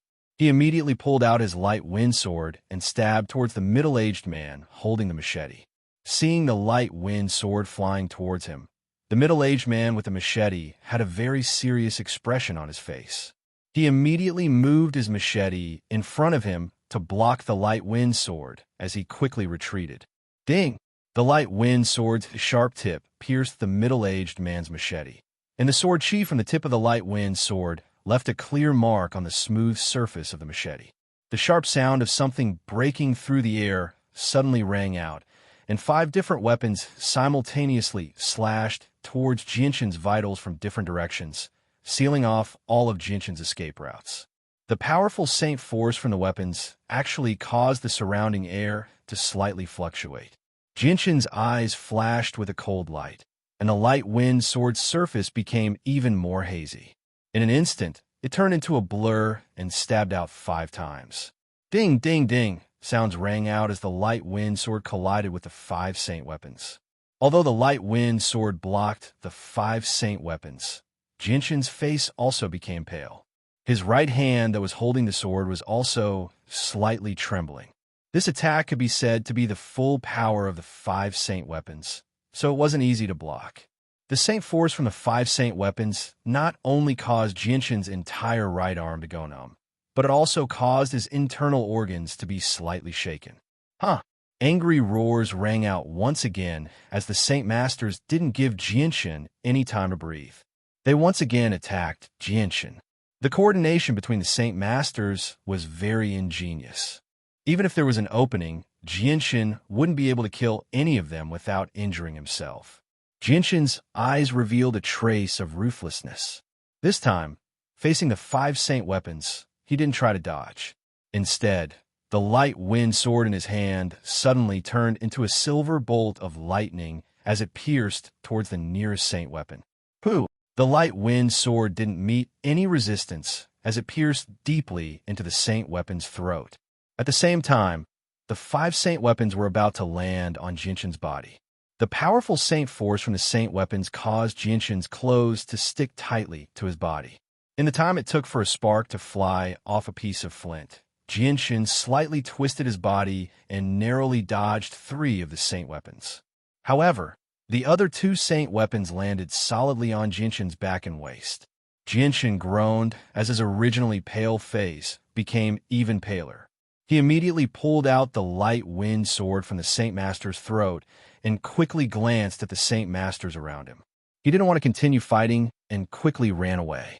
The Tianxiong clan's influence in Wake City wasn't weak. Jinshin knew that the longer he stayed here, the worse his situation would become. With his current strength, he could only fight against Saint Masters. If the Tianxiong clan sent out a great Saint Master, then he would be in trouble. With his current strength, he couldn't fight against a great Saint Master. Chapter 134. Seeing that Jinshin was trying to escape, one of the remaining Saint Masters immediately shouted, "Quickly stop him! Don't let him get away!" The Tianxiong clan's guards immediately rushed forward, each one of them fearlessly blocking Jinshin's path. They brandished their Saint weapons and slashed towards Jinshin. Even though they knew that Jinshin was very strong, these guards were still fearless. Jinshin's eyes flashed with a cold light. His footsteps changed, and his body suddenly moved to the side, dodging the Saint weapons in front of him. His right arm trembled as he attacked with all his strength. The light wind sword in his hand danced in all directions, causing the guards in front of him to fall to the ground one by one. How could these Saint and Great Saint level guards stop Jinshin's footsteps? Even though Jinshin was injured and his battle strength had decreased, if he went all out, these guards wouldn't be able to withstand a single blow. After killing the 10 or so guards in front of him, Jinshin didn't hesitate at all and used his movement skill. His body was like a ghost as he quickly escaped. When the mercenaries who were watching the show saw Jinshin rush out, they all tactfully made way for him. It was as if they were afraid that if they blocked Jinshin's path, they would face the same fate as the guards of the Tianxiong clan. Facing someone who was strong enough to kill 2 high-level Saint Masters while being surrounded by several Saint Masters, and who didn't fear the Tianxiong clan and openly killed the young master of the Tianxiong clan. This group of mercenaries didn't dare to casually provoke someone who was strong enough to kill 2 high-level Saint Masters while being surrounded by several Saint Masters. It was to the extent that many of the spectators had already begun to view Jinshin as a great Saint Master. This kind of person could only be found in a few large mercenary groups of a certain size. Jinshin's speed was extremely fast. In the blink of an eye, he had crossed over 30 meters and arrived in front of the surrounding mercenaries. At this time, because there wasn't enough time, the spectators didn't have enough time to open up a path to the outside. Just as Jianshun was about to close in on the crowd, he suddenly stomped his feet on the ground and flew into the air. His legs were in a running position as he quickly flew over 10 meters before landing on the ground as light as a feather. Without slowing down, he continued to run forward. Chase! Chase! Quickly chase! We can't let him escape. Quickly chase after him. He wants to escape the city. Immediately send people to guard the city and close the city gates. A few middle-aged men cried out anxiously from behind. Following that, the sound of something tearing through the air could be heard. A few middle-aged men who had reached the Saint Master level leapt out of the crowd and chased after Jianshun. Their speed was extremely fast, disappearing from the street in the blink of an eye. Behind them, a group of Tianxiong clan guards with the strength of a great saint and a saint quickly chased after the middle-aged men who had already disappeared from the street. Roar! Not long after they left, the angry roar of a magical beast suddenly came from behind them. As soon as the roar fell, the entire street began to tremble slightly, as if there was a slight earthquake. The mercenaries who were still watching the show quickly opened up a path for a magical beast the size of a cow to run in from behind. On the back of the magical beast was a tall and sturdy middle-aged man. The middle-aged man wore a white brocade robe with golden embroidery. From his appearance, he was close to 50 years old. His serious expression added a bit of dignity to his appearance. His pair of deep black eyes occasionally flashed with a cold light, causing some of the weaker mercenaries to not dare to look him in the eye. In a place as remote as Wake City, there were not many people who had the ability to ride magical beasts. However, one thing was certain, and that was that those who could ride magical beasts were either powerful experts or people from rich families. In the Tianyuan continent, only these two kinds of people had the ability to ride magical beasts as mounts. Behind the middle-aged man on the magical beast, there was a small group of about 50 people. They were standing in an orderly manner, and all of them had serious expressions on their faces. They looked like a well-trained army. Ever since the appearance of this middle-aged man riding on a magical beast, everyone's eyes were focused on him. The entire place fell into a strange silence, but soon after, a buzzing sound came from the mouths of the surrounding mercenaries. Isn't that the current head of the Tianxiong clan, Tianxiong Lai? I didn't think that he would come so quickly. It's said that the Tianxiong clan is not only the #1 clan in Wake City, but the current head of the clan is also an extremely powerful expert. His strength has already reached the intermediate Great Saint Master realm, and he also has the Earth Attribute Saint Force that specializes in defense. In the entire Wake City, there are very few people who can match the current head of the Tianxiong clan, Tianxiong Lai. The young master of the Tianxiong clan is the son of Tianxiong Lai. After decades of hard work, Tianxiong Lai finally managed to give birth to him. From a young age, Tianxiong Lai treated him like a treasure. I wonder how crazy Tianxiong Lai will become when he finds out that his son has been killed. After all, he was the only heir of the Tianxiong clan. Tianxiong Lai, who was riding on the back of the magic beast, swept his sharp gaze over the bodies of the Tianxiong clan's guards one by one, and his eyes gradually filled with killing intent. However, when his eyes fell on a young man in a white robe lying on the ground, his face suddenly changed. Even his breathing stopped for a moment, and his face was filled with disbelief. "Conger!" Tianxiong Lai cried out in a low voice. His voice was trembling as he jumped off the back of the magical beast and landed in front of the young man. His eyes were wide open as he stared at the young man's pale face. His eyes were filled with disbelief. "Conger!" Tianxiong Lai let out a cry of agony. His hands trembled as they fell on the young man's shoulders. He could feel the cold sensation coming from his body. At that moment, Tianxiong Lai felt as if his heart had been broken. He was very experienced and could immediately tell that the young man in front of him was dead. "Conger! Conger!" Tianxiong Lai continued to cry out in grief. His voice sounded like he was sobbing. 2 clear lines of tears flowed from the middle-aged man's eyes. They slowly slid down his resolute face before falling to the ground and shattering into pieces. Tianxiong Kong was Tianxiong Lai's only son. Due to the fact that he had suffered from an internal injury when he was young, he had almost completely lost the ability to reproduce. This son of his was born after decades of hard work. From the moment he was born, Tianxiong Lai had treated Tianxiong Kong as the apple of his eye. Tianxiong Lai had doted on Tianxiong Kong ever since he was a child. It could be said that Tianxiong Lai cared for him a lot. But now, Tianxiong Lai's only son, Tianxiong Kong, had been killed. The impact on Tianxiong Lai's heart was indescribable. Although Tianxiong Kong looked to be in his 40s or 50s due to the long lifespan of the people of the Tianyuan continent and the fact that he had been cultivating Saint Force since he was young, he was actually in his 70s. With his current age and the hidden injuries he had suffered, it was impossible for him to bear children. Chapter 135. Although Wake City wasn't a large third-grade city and didn't have many residents, it was still very prosperous due to its proximity to the magical Beast Mountain Range. Every day, there would be a large number of people coming in and out of the city. On the main street of Wake City, there were many small vendors and stalls on both sides of the street. There were also a few small shops selling all kinds of goods. Of course, among these shops, restaurants and lodging were the most popular. In the middle of the street, there was an endless stream of mercenaries and merchants with large carts of goods. From the discussions of the pedestrians that passed by, the entire street was filled with noise, making Wake City even more bustling than before. At this moment, there was a sudden commotion in the crowd in front of the street. Then, a young man whose clothes were stained with blood ran over at an extremely fast speed. The youth's appearance immediately attracted the attention of the people around him. They all looked at the youth and pointed at him as they discussed in low voices. Whoever stops the person running in front will be heavily rewarded by the Tianxiong clan. At the same time, a loud shout came from far behind. As soon as the voice fell, a few middle-aged men with slightly messy clothes rushed from behind.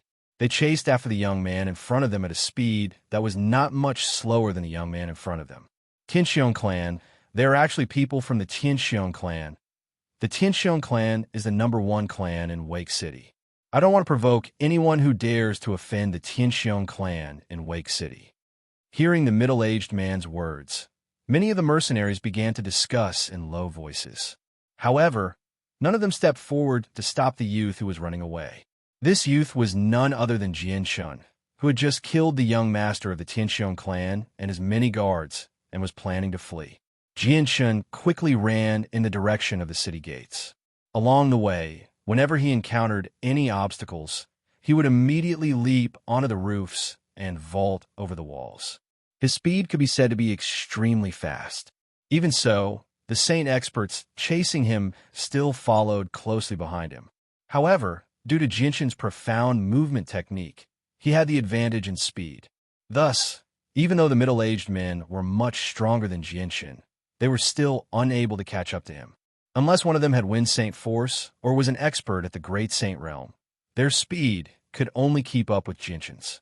Moreover, if they encountered any obstacles in front of them, they would not be able to move as casually as Jinshin did. Although Wake City was a small third-grade city, the area it occupied was not small. Even if Jinshan ran with all his might to the nearest city gate, it would still take him at least an incense stick's worth of time. Jinshin's breathing gradually became heavy as he ran with all his might. The previous intense battle had consumed a lot of his Saint Force. Furthermore, he was currently injured. Running at full speed put a huge burden on his body.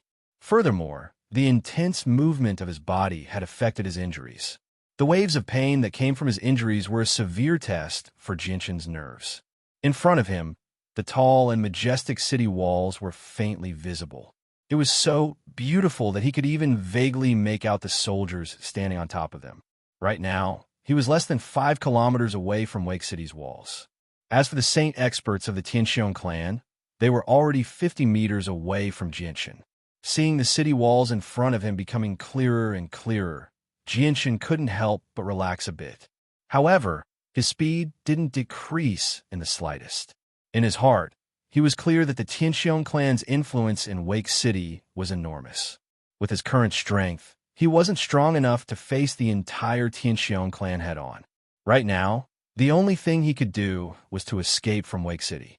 Only then would he be able to minimize the danger. Roar! Right at this moment, the long roar of a magical beast came from far behind. As soon as the roar sounded, an unconcealable roar of extreme anger could be heard. Stop the person in front of me, and I, Tianxiong Lai, will reward you handsomely. Jianshen's face changed slightly when he heard the furious roar from behind. With his experience, he could tell just how powerful the person was from the roar. It was definitely not someone he could contend against. Tianxiong Lai. He must also be a member of the Tianxiong clan. Jianshen secretly thought to himself. His running speed actually increased by a bit. When the mercenaries and merchants on the streets heard Tianxiong Lai's angry roar, their expressions froze.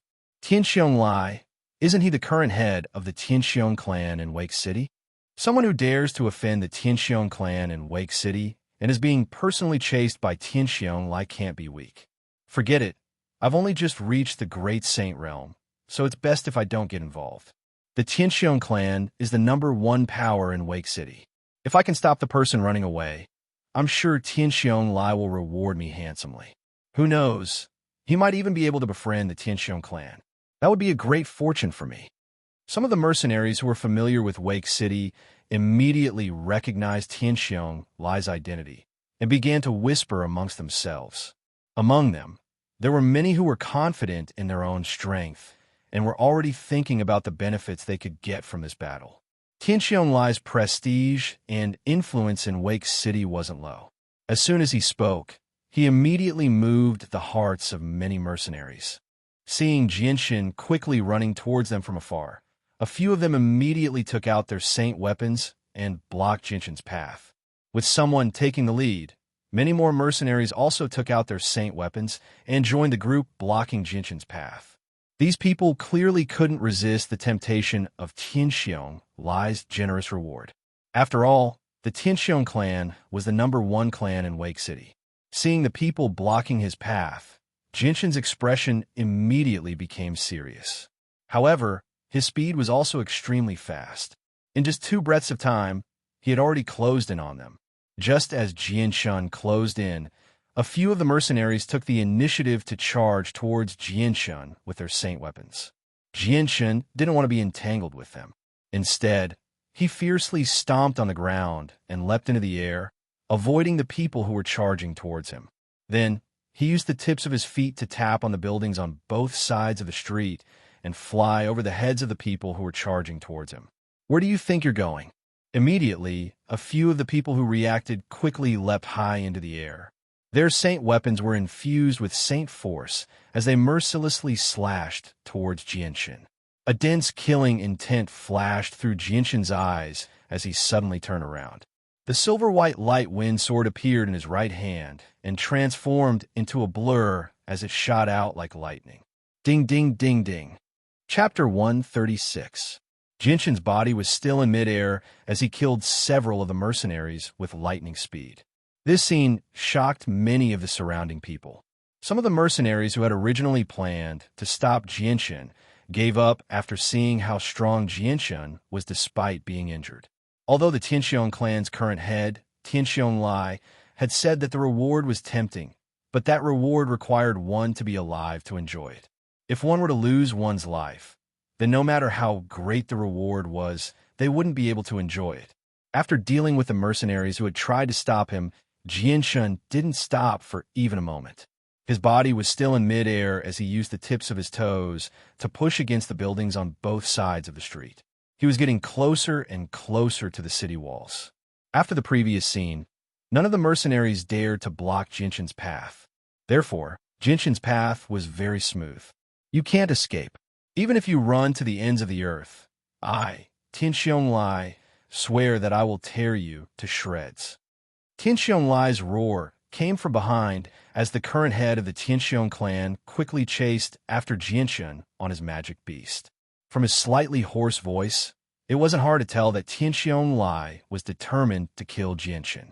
If Jianshen killed Tianxiong Kong. It would be the same as cutting off Tianxiong Lai's bloodline. After all, Tianxiong Lai was his only son. Once he lost this son, with Tianxiong Lai's current condition, he would no longer have the ability to reproduce. Jinshin ignored Tianxiong Lai's roar filled with killing intent. He only focused on running towards the city walls. From the sound of the footsteps behind him, Jinshin understood that Tianxiong Lai's speed was much faster than his own. 5 kilometers for kilometers, 3 kilometers. Jinshin was getting closer and closer to the city walls. At this moment, he was only 2 kilometers away from the city walls. He could even see the wide open gates of Wake City. Behind him, Tianxiong Lai was only a kilometer away from him, and he was still closing the gap. Commander Ha Duo, please close the city gates and help me stop those who are running away. I, Tianxiong Lai, will be eternally grateful.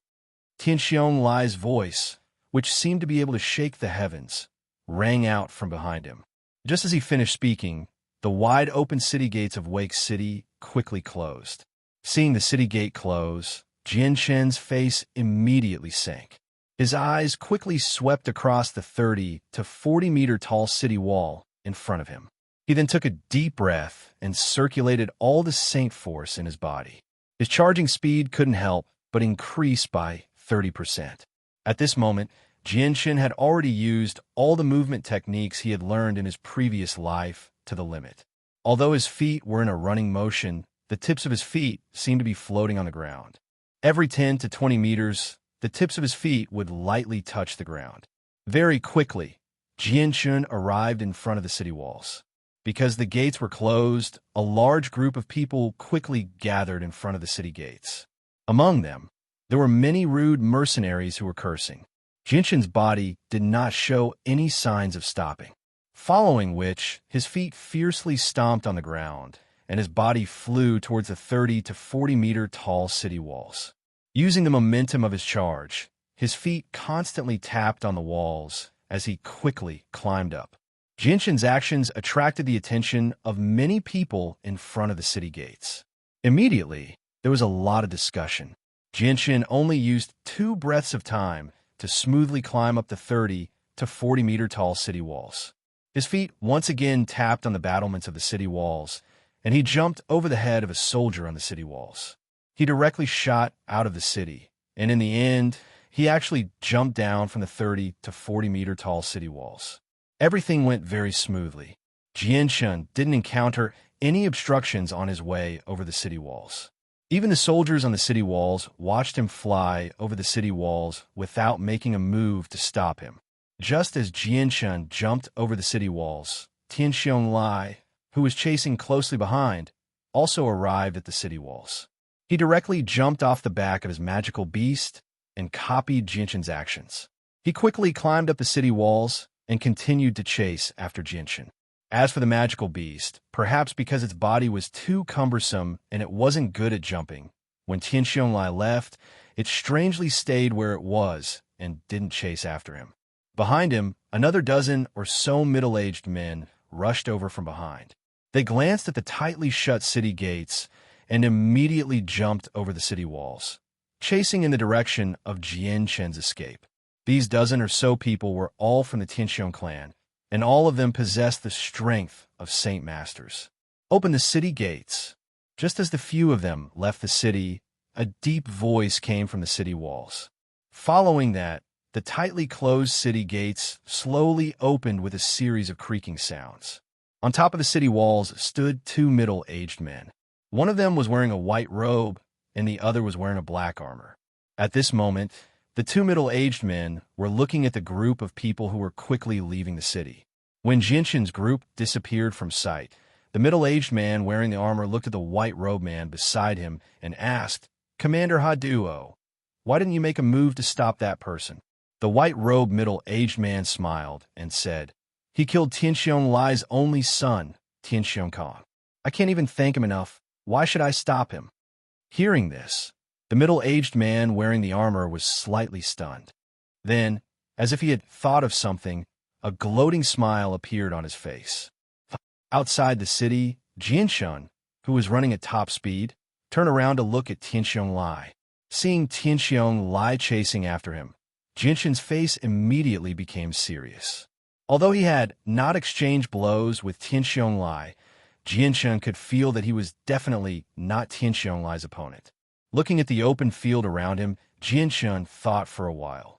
Then, he gritted his teeth and changed his direction, rushing towards the magical Beast Mountain range. In his heart, he also understood that in this open field, there was no way for him to shake off Tianxiong Lai. Now, the only way was to once again enter the magical Beast Mountain range and use the complex terrain to shake off Tianxiong Lai's pursuit. Seeing Jinshan getting closer and closer to him, Tianxiong Lai's eyes suddenly became red. He didn't bother to hide his strong, killing intent as he roared, "You can't escape." Jinshan turned around to look at Tianxiong Lai, who was less than 500 meters away from him. According to the situation, Tianxiong Lai would catch up to him before he even reached the magical Beast Mountain range. Jinshan hesitated for a moment. Then, he gritted his teeth and the light wind sword appeared in his right hand. In the next moment, Jinshan's body suddenly stopped, and he took the initiative to charge towards Tianxiong Lai. Chapter 137. Seeing that Jinshan had stopped running and was actually taking the initiative to charge at him, Tianxiong Lai's face couldn't help but reveal a sinister smile as he shouted, "Come, I'll cut you into 1,000 pieces. No, dying like this is too easy for you. I'll make sure you suffer a fate worse than death." After saying that, a large axe suddenly appeared in Tianxiong Lai's hands. This axe was very large, twice the size of Tianxiong Lai's body. The entire axe was a yellowish color, and the sharp edge of the axe flashed with a threatening cold light. The light wind sword in Jinshan's hand cut through the air, creating a slight sound as it pierced towards Tianxiong Lai. "Huh!" Tianxiong Lai roared as the axe in his hands flashed with a yellowish light. Then, with a whistling sound, the axe slashed towards Jinshan. "It's actually Earth Saint Force." Seeing the yellowish light on the axe, Jinshan's expression became even more serious. Immediately, he withdrew his light wind sword and dodged Tianxiong Lai's attack. In a flash, he appeared beside Tianxiong Lai and thrust the light wind sword towards his waist. Tianxiong Lai's face revealed a cold smile as he suddenly released one of his hands from the axe. A yellowish light quickly covered his palm as he tried to grab Jinshan's light wind sword. The light wind sword was tightly gripped in Tianxiong Lai's right hand. The sharp edge of the sword was actually unable to harm him. Jinshan's eyes revealed a trace of shock. Although he had heard that people with Earth Saint Force had a very strong defense, he didn't think that it would be this strong. Immediately after, a sharp light flashed in Tianxiong Lai's eyes. In the next moment, the light wind sword in Tianxiong Lai's right hand suddenly shot out a powerful sword chi. Under the attack of this powerful sword chi, the layer of yellow light on Tianxiong Lai's right hand began to thin, as if it was about to disappear. Tianxiong Lai quickly released his right hand from the light wind sword. As soon as his hand left the light wind sword, the yellowish light on his hand also disappeared. All that could be seen on Tianxiong Lai's hand was a crisscrossing wound that covered his entire palm. The blood that flowed out quickly dyed his hand red. Looking at his hand, Tianxiong Lai coldly snorted. Like a vicious wolf, he stared fiercely at Jinshan and said in a low voice, "Speak. Why did you kill my Kong, Who ordered you to do this?"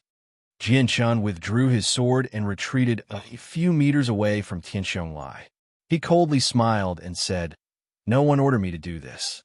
It was your son who provoked me. If you want to blame someone, you can only blame yourself. You raised a hedonistic disciple who doesn't know the immensity of heaven and earth. He only knows how to cause trouble everywhere he goes." Tianxiong Lai's sharp eyes stared at Jinshan for a while before he opened his mouth again and asked, "Is there really no one who ordered you to do this? At this time, there is no need for you to take the blame for someone else. If you tell me the truth, I might let you die a quick death. I've already said it. It's up to you to believe me or not," Jinshan said. Seeing that Jinshan didn't seem to be lying, Tianxiong Lai couldn't help but believe him. He let out a long sigh and said, "It seems that everything was my fault. I was too lenient with Kong. Kong was killed because of me." Tian Lai's voice was filled with regret and deep sorrow. At this time, in the distance, more than 10 people were running towards them. Seeing the 10 people behind Tian Lai, Jinshin's expression changed. Just one Tian Lai was already not something he could deal with. If there were more than 10 Saint Masters, then he was afraid that he would really be in trouble today. Jinshin's right foot fiercely stomped on the ground, causing a large amount of soil to fly up. Jinshin put away his light wind sword and gathered all of his Saint Chi into his palms.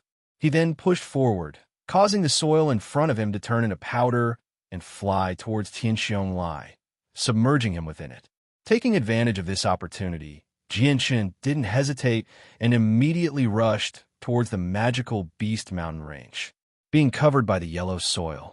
Tian Lai's vision was greatly affected, and he couldn't see his surroundings clearly. In order to prevent Jinshin from suddenly attacking him from the front, Tian Lai's figure immediately retreated. But when he saw Jinshin running away, he was immediately enraged and angrily shouted, "You can't escape!" Before he even finished his words, Tian Lai had already chased after Jinshin. But with this delay, the distance between Jinshin and Tian Lai had already increased by a few hundred meters. At this time, Jinshin didn't have time to use his Radiant Saint Force to heal his wounds. He had to use his fastest speed to reach the magical Beast Mountain range, and then use the complex terrain to escape from Tian Lai's pursuit. Wake City was about 20 kilometers away from the magical Beast Mountain range, but with Jinshin's speed, he quickly covered the distance and arrived at a forest in the outskirts of the magical Beast Mountain range. In front of him, the lush greenery was clearly visible. Tian Lai seemed to have guessed Jinshin's plan. He hesitated for a moment, but then his eyes flashed with a trace of ruthlessness. The large axe once again appeared in his hand as a thick yellow light enveloped it. Tian Lai raised the axe high, and with a loud roar, he swung it down with all of his strength. A 2-meter-wide beam of energy formed from Earth-attributed Saint Force shot toward Jinshin at an extremely fast speed in the shape of a crescent. In front of him, Jinshin sensed the intense energy fluctuations coming from behind him. He didn't even have time to look, and his running figure immediately changed direction and shifted to the side. The crescent-shaped beam of energy brushed past Jinshin's body. This time, Jinshin narrowly avoided it. Boom! The crescent-shaped beam of energy bombarded a large boulder in front of him, causing a loud explosion. The powerful shockwave dispersed in all directions, and the boulder, which was about 2 people tall, 3 meters wide, and 1 meter thick, turned into countless pieces of rubble that flew in all directions. And Jinshin just happened to be caught in the blast. Jinshin miserably dodged the flying rubble, but he was still hit by the flying rubble. Some of the sharp rubble even pierced his flesh. After this unforeseen event, Jinshin's speed was hindered to a certain extent. Chapter 138. In a flash, the light wind sword appeared in Jinshin's hand. In the next moment, an intense and sharp sword chi was emitted from the light wind sword. Immediately after, the light wind sword left Jinshin's hand and transformed into a ray of silver light. With incredible speed, it flew towards the giant axe. Ding! The light wind sword and the giant axe collided above Jinshin's head, creating a crisp sound. After the collision, both the sword chi that was emitted by the light wind sword and the yellow light surrounding the giant axe dimmed. When the two weapons collided, a powerful shockwave was produced, causing the surrounding sand and rocks to fly up into the air. Even Jinshin was pushed back by the shockwave. The light wind sword was sent flying backwards by the powerful recoil, but when it had flown less than 10 meters, it suddenly stopped in midair. Immediately after, the powerful and sharp sword chi once again surged out from the light wind sword. So, at this moment, the light wind sword seemed to have transformed into an immortal sword with a mind of its own. Without anyone controlling it, it once again shot towards Tian Lai. Just as the light wind sword was about to pierce Tian Lai's throat, Tian Lai twisted his neck and dodged the attack by a hair's breadth.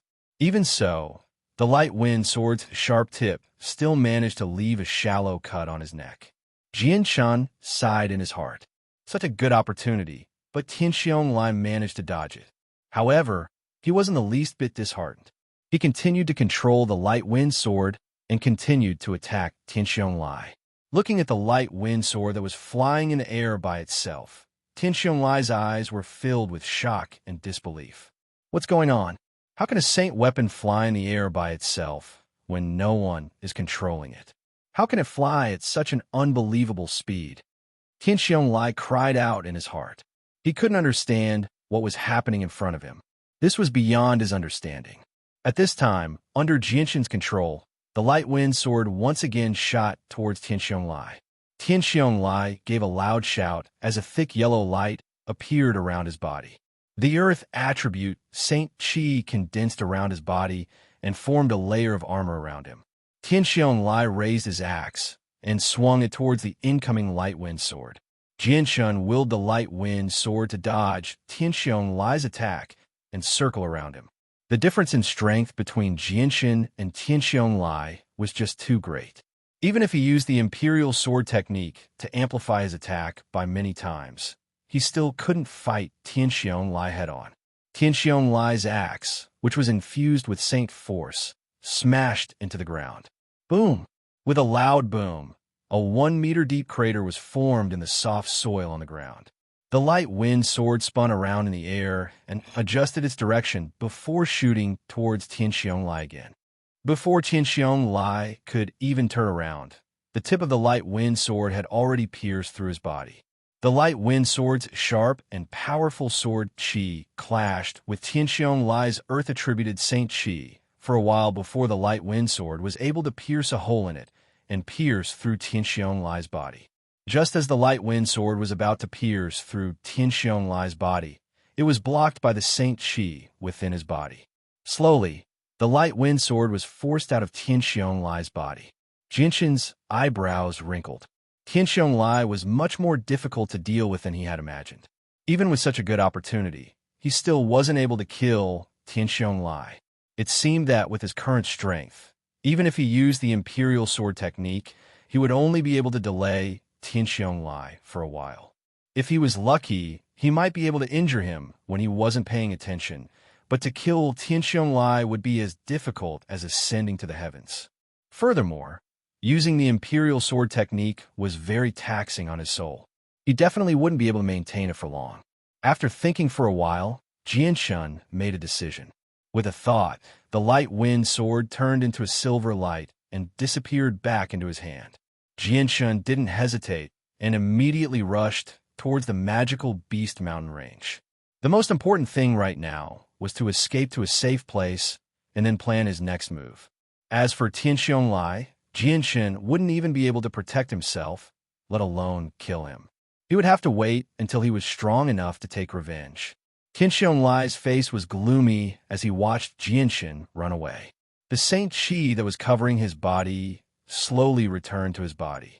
On his back, there was a small wound, from which blood flowed out and dyed his clothes red. Patriarch! Patriarch! At this time, the 10 Tianxiong clan members also caught up and stood behind Tianxiong Lai. Their eyes were filled with shock and disbelief as they looked at the small wound on Tianxiong Lai's back. Chase, we can't let him escape, Tianxiong Lai said in a deep voice as he led the 10 Saint Masters in hot pursuit. Jianshan had already entered the forest outside of the magical Beast Mountain range. He was running as fast as he could, but his current speed was much slower than before. Even his breathing had become rough, and his face was pale white. The wounds on his body were still bleeding profusely, and the stones that had been shot into his flesh were constantly rubbing against his flesh. The pain was unbearable and was constantly tormenting Jianshan's nerves. Right now, he didn't have the time to treat his wounds. He was running as fast as he could, and he didn't even have the time to use his Saint Qi to heal himself. Jianshan stopped in front of a large tree and took several deep breaths. He turned around to look at Tianxiong Lai and the others who were still chasing after him. After determining his direction, he once again ran towards the magic Beast Mountain range. Along the way, Jianshan used the cover of the trees and weeds to constantly change his position, giving Tianxiong Lai and the others a great deal of trouble. Chasing a person in the forest was not as easy as it was on the outside. In this dense forest where weeds were everywhere, the slightest carelessness could lead to the loss of a person. Unknowingly, this chase had lasted for half a day. It was already noon, and the thick clouds in the sky had covered the scorching sun completely, making the whole world appear gray and gloomy. Tianxianglai and the others followed Jinshan's trail all the way to the outskirts of the magical Beast Mountain range. Finally, they lost sight of Jinshan. Tianxianglai's fierce gaze swept over the surrounding lush weeds. His face was terrifyingly gloomy. Immediately, he took out a warrant and said, "Xingdao, immediately take this warrant back to the magical Beast Mountain range and organize a search party for that person." Chapter 139. After the middle-aged man with the command medallion left, Tianxianglai waved his hand and said, "Carefully search the area for any signs of his escape." After losing track of Jinshan, Tianxianglai's group could only rely on the traces left behind by Jinshan, increasing the difficulty of their search. In a dense forest in the outskirts of the magical Beast Mountain range, Jinshan's face was pale as he sat under a large tree. Using the tip of the light wind sword, he carefully removed the rocks that had pierced into his body. The bright red blood had already dyed his clothes red. When the tip of the light wind sword pierced into his flesh, a wave of unbearable pain surged through his body. Again and again, the pain assaulted Jinshan's nerves and brain. The pain caused Jinshan's forehead to be covered in a thin layer of sweat.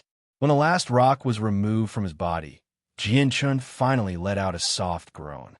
His entire body was powerless as he leaned against the tree trunk behind him, gasping for breath. After resting for a while, Jinshan concentrated on listening for any movement in his surroundings. After confirming that it was safe, he immediately sat down cross-legged. Immediately, a layer of faint white light appeared and wrapped around Jinshan's body. Moreover, the white light continued to grow thicker and thicker. After a few breaths, it had formed a dazzling milky white light.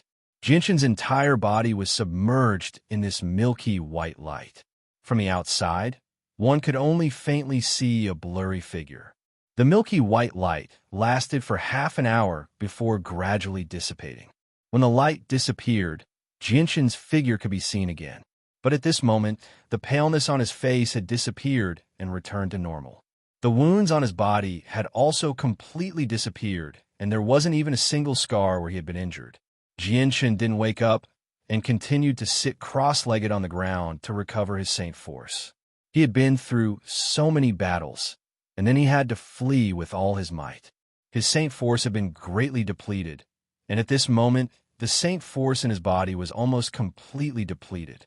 In this magical Beast Mountain range, where magical beasts roamed about, and where Tianxianglai and the others could find him at any time, Jinshan could only maintain his peak condition in order to face the dangers that could occur at any time.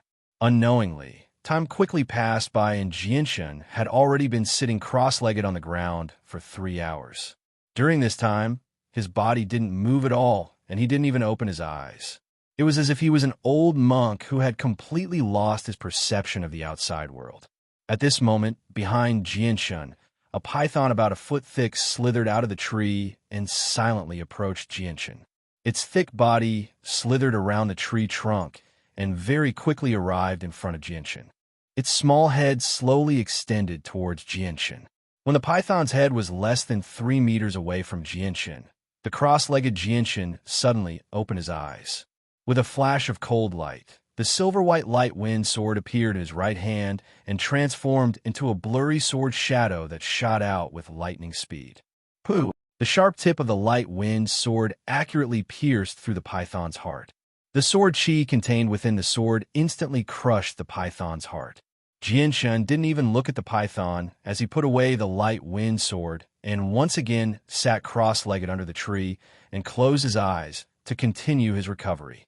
Although he looked like an old monk in meditation, Jinshan was always vigilant towards his surroundings. In the magical Beast Mountain range, where magical beasts could appear at any time, Jinshan didn't dare to forget himself and focus on recovering his Saint Force.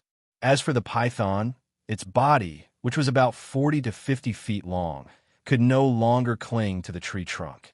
Its entire body fell powerlessly to the ground, making a clumsy sound. It struggled slightly for a while, and then stopped moving. After another 2 hours, Jian-Chun finally opened his eyes and stood up from the ground. He took out a new set of clothes from his spatial belt and changed into them. Looking at the gray sky that was about to turn dark, he pondered for a moment before leaving the area. Jian-Chun carefully wandered around the area, looking for the people from the Tianxiong clan. At this time, he had already recovered from his injuries, and his Saint Force had also been restored to its peak. Adding on the complicated terrain of the magical Beast Mountain range, Jian-Chun was confident that if he were to meet Tianxiong Lai again, he would be able to easily escape. At this moment, a few voices vaguely rang out from up ahead. Jian-Chun's interest was piqued when he heard the voices. He looked around before leaping up, silently landing on a large tree. He hid among the lush leaves. Not long after, a few people in white robes slowly walked over from the front. This really is a tough job. So many of us have to enter the mountain range of magical beasts to search for a single person. And we don't even have a portrait of this person. How are we supposed to find him? A young man dressed in a white robe grumbled. That's right. We don't even know what the person looks like. Even if we were to meet him, I'm afraid we wouldn't be able to recognize him. The one speaking was a middle-aged man with a full chin beard. Hey, brothers, do you know why the family head wants us to find this person? A person asked doubtfully. It said that the young master, Tianxiong Kong, was killed by this person. Tianxiong Kong is our family head's only son. Now that his only son is dead, how can the family head not be angry? Of course, this time, the family head is determined to catch this murderer. I heard that he has already sent 300 people into the magical Beast Mountain range. Moreover, among these 300 people, even the weakest has the strength of a great saint. As for Saint Masters, there are more than 30 of them. The family has already sent so many people into the magical Beast Mountain range. Do you think they will be able to catch this murderer? After all, the magical Beast Mountain range is extremely large. Perhaps that person has already escaped without a trace. That's not necessarily true. According to reliable sources, the murderer has already been heavily injured by our family head. In this area where magical beasts roam, he won't be able to escape far. The few people chatted leisurely as they slowly walked over. Looking at their leisurely appearance, it was as if they were taking a stroll. It was as if they didn't take their mission seriously. Just as the few of them arrived in front of a large tree, the branches and leaves above suddenly swayed, and a figure sprang out, holding a slender silver-white long sword, and stabbed straight at one of the people in the middle. Pooh! Just as they raised their heads, the long sword pierced straight through one of them's glabella from above. Chapter 140. At this time, the rest of the Tianxiong clan members also reacted and immediately took out their saint weapons to attack the attacker. The person wielding the long sword nimbly flipped in the air, dodging the attacks of several people, and gracefully landed on the ground. Following which, the long sword in his hand turned into a sky full of sword shadows, enveloping all of the people from the Tianxiong clan. When the sword images dissipated, the Tianxiong clan members fell to the ground one after another. On their necks, there was a faint trace of blood. In the next moment, fresh red blood gushed out from the wound like a fountain. Jian-Chun sheathed his sword and calmly glanced at the members of the Tianxiong clan on the ground. In a low voice, he muttered, "You guys gave me some pretty good news. Over 30 Saint Masters and over 200 great saints. The Tianxiong clan's strength really isn't weak. They actually sent so many people to the magical Beast Mountain range to capture me. No wonder they're the #1 clan in Wake City." Pausing, Jian-Chun went silent for a moment. Then, a cold smile gradually appeared on his face. He whispered, "Since you won't let me go, then don't blame me for being ruthless. I'll play with you a bit." In the blink of an eye, several days had passed. During these days, Jian-Chun had been moving around the area, specifically dealing with the Tianxiong clan members. Although Jian-Chun wasn't the type to take revenge for the smallest grievance, he wasn't the type to not retaliate. After being bullied to this extent by the Tianxiong clan, if Jian-Chun still didn't do something, then he wouldn't be called Jianshan. In the past few days, the number of Tianxiong clan members that had died at the hands of Jianshan had reached over 200. Among them were 10 Saint Masters, and the rest were great saints. Such heavy losses were difficult for the Tianxiong clan to bear. It was as if their foundation had been damaged. Although Tianxiong Lai was well aware of this, he didn't take any measures to remedy the situation. Instead, he constantly sent people from his clan into the magical Beast Mountain range to search for traces of Jianshan. He seemed to have made up his mind to avenge his son, regardless of the price he had to pay. These days, the entire Wake City was in an uproar because of the matter with the Tianxiong clan. The Tianxiong clan had been the overlord of Wake City for over 10 years, and their reputation was extremely resounding. Almost all of the mercenaries and merchants in Wake City knew of the Tianxiong clan's name. The death of the young master of the Tianxiong clan, Tianxiong Kong, and the fact that Tianxiong Lai had led a group of experts into the Devil Beast Mountain range to hunt down the killer had caused a sensation in Wake City.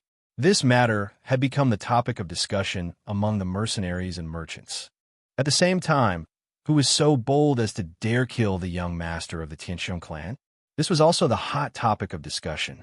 But regarding the mysterious killer, everyone knew that he was a very young man. Nothing else was known about him. As for the various clans in Wake City, they were constantly monitoring the situation of the Tianxiong clan. When they found out that the Tianxiong clan had lost a large number of people in the Devil Beast Mountain range, they began to secretly make preparations to take over the Tianxiong clan's market share. The business that the Tianxiong clan controlled in Wake City was extremely large, and many other clans had long since become jealous of them. However, because of the Tianxiong clan's strength, they didn't dare to act rashly. But now that the Tianxiong clan had gone through some unforeseen events and was no longer as strong as before, how could the other clans let go of such a good opportunity? In the Devil Beast Mountain range, a group of people sat together with frowns on their faces. There were a total of 20 people, and all of them were middle-aged men in their 40s. Patriarch, if this continues, the situation won't be good. That brat is extremely treacherous, and he clearly has a lot of experience in the forest, far surpassing us. Using the terrain advantage, he has already shaken us off several times. Furthermore, that brat is also extremely strong. When small groups encounter him, they're unable to resist at all, and they're all annihilated. He can even deal with several Saint Masters at the same time. Right now, we have already lost more than half of our people in the Devil Beast Mountain range. If this continues, the number of people who will be able to leave this place alive can be counted on one hand. A middle-aged man frowned as he spoke, his voice carrying a trace of worry. That's right, Patriarch. That brat is truly too cunning. When we gather together, he uses sneak attacks and then retreats. He simply doesn't want to meet us head-on. When we scatter, he kills us one by one. Furthermore, he is as agile as a monkey in the forest. We simply can't catch up to him. What do we do now? Among our group, I'm afraid that only you, Patriarch, can pose a threat to that brat. Another middle-aged man spoke, his voice filled with helplessness. Patriarch, the current situation is very unfavorable for us. Why don't we retreat for now, and then we can think of a plan? The one who spoke was a skinny man. Patriarch, if we lose too many people in the Devil Beast Mountain range, then it will be very detrimental to our development in Wake City. We can't continue like this. Tianxiong Lai tightly clenched his fists, his face filled with hesitation. It was clear that he was having an intense struggle in his heart. After hesitating for a long time, Tianxiong Lai finally gritted his teeth and unwillingly gave the order everyone to retreat. Yes, Patriarch. Hearing the order to retreat, the 20 or so middle-aged men finally let out a happy smile. Everyone let out a sigh of relief. In the past few days of fighting with Jianshan, many of them had almost lost their lives. Fortunately, Tianxiong Lai had arrived in time to save them. Among them, there were already some who had developed feelings of fear towards Jianshan. Next, each of them took out a firecracker and lit the fuse with a torch. With an ear-piercing whistle, the firecracker flew high into the air before exploding with a deafening boom. It transformed into a large wave of bright red flames that quickly spread out in all directions. Somewhere in the mountain range of magical beasts, several youths around the age of 30 were sitting around a bonfire, roasting a large piece of meat torn from a magical beast. I don't know when a young master's murder will be caught. Our Tianxiong clan has lost quite a few people to him these past few days. I heard that there were more than 10 Saint Masters. Even a Saint Master can be easily killed, let alone us who only have the strength of a great saint. I really don't know when we became that person's target. I hope we don't meet him. Otherwise, I'm afraid we won't be able to return alive. Several youths sat in front of the fire and talked with each other. Their expressions were full of worry. At this moment, a loud sound came from the sky. Hearing the sound, they all looked up at the same time. When they saw the blooming fireworks in the distance through the gaps in the dense foliage, their faces revealed a trace of pleasant surprise. That's the signal for our clan to retreat. Immediately, one of them couldn't help but exclaim, "We can finally leave this place. What are you guys waiting for? Hurry up and leave. Don't tell me you guys want to stay here and be killed by the murderer at any time. Yes. Hurry up and leave. I don't want to stay here a moment longer." Then, several people didn't have time to eat and immediately left. Not long after they left, a figure walked out of the forest not far away. That person was wearing animal skin, and his face was like a little cat. It was impossible to see what he looked like. Chapter 141. Following this, the Tianxiong clan gave up on their search for Jianshan and began to withdraw from the Devil Beast mountain range. Everyone was rushing towards the place where the fireworks were blooming. However, Jianshan didn't plan on letting the Tianxiong clan go. Although he couldn't do anything to Tianxiong Lai for the time being, he wouldn't let any of these great saints or saint masters off. Although he would occasionally encounter mercenaries in the Devil Beast mountain range, the Tianxiong clan's people were all dressed in white. Moreover, they all had the patriarch's insignia on their chests, so Jianshan wasn't worried about killing the wrong people. From time to time, sounds of fighting and screams could be heard from the Devil Beast mountain range. Many of the Tianxiong clan's people who were retreating from the Devil Beast mountain range had been ambushed by Jianshan. Jianshan relied on his rich experience of surviving in the Devil Beast mountain range for several months. In this complex terrain, he was like a ghost appearing and disappearing. His sneak attacks made it impossible for the Tianxiong clan to guard against. Although there were several times where Jianshan's shadow was discovered by experienced people, in the end, he still relied on his superior battle strength to kill them one by one. Even if Jianshan was surrounded by the experts of the Tianxiong clan, he would still be able to use his advantage to quickly escape. Then, with a few flashes, he would disappear into the forest, causing the group of people from the Tianxiong clan to feel extremely pained. There was simply no one who could catch up to him. Even Tianxiong Lai, who had the strength of an intermediate great saint master, couldn't do anything to Jianshan in this forest. After half a day, the Tianxiong clan's people finally gathered together. Looking at the group of less than 100 people, Tianxiong Lai's face was gloomy to the point of being frightening. From start to finish, he had mobilized a total of 500 people to enter the Devil Beast mountain range. He didn't expect that in just a few days, he would lose over 400 people. For the Tianxiong clan, this was an extremely disastrous loss.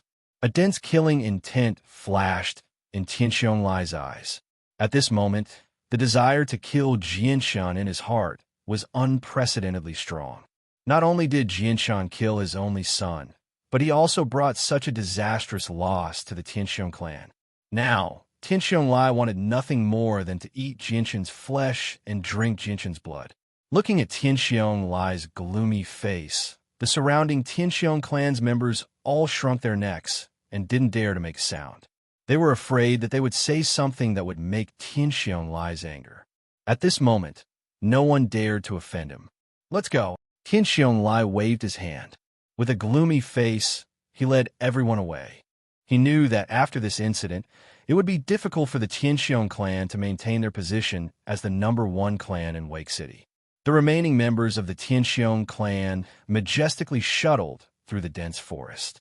Along the way, the magical beasts didn't dare to rashly attack them. However, in this group of people, If they weren't dispirited, their faces were dispirited, and their morale was extremely low. Behind them, a figure wearing animal skin was closely following them. This figure was extremely nimble in the forest. When his body moved quickly, it didn't cause too much of a disturbance in the surrounding weeds. Although this figure was at most 50 meters away from the Tianxiong clan's group, when the Tianxiong clan's large group hurried through the forest, the sound of their bodies rubbing against the weeds was extremely loud. It completely covered up the small sound behind them, so no one discovered that someone was following them closely. The figure carefully and cautiously followed behind them. Using the surrounding weeds as cover, he quickly approached the Tianxiong clan's group. Very quickly, without anyone noticing, he arrived within 20 meters of the Tianxiong clan's group. At that moment, a cold, gleaming longsword suddenly appeared in that person's hand. Immediately after, he no longer hid his tracks.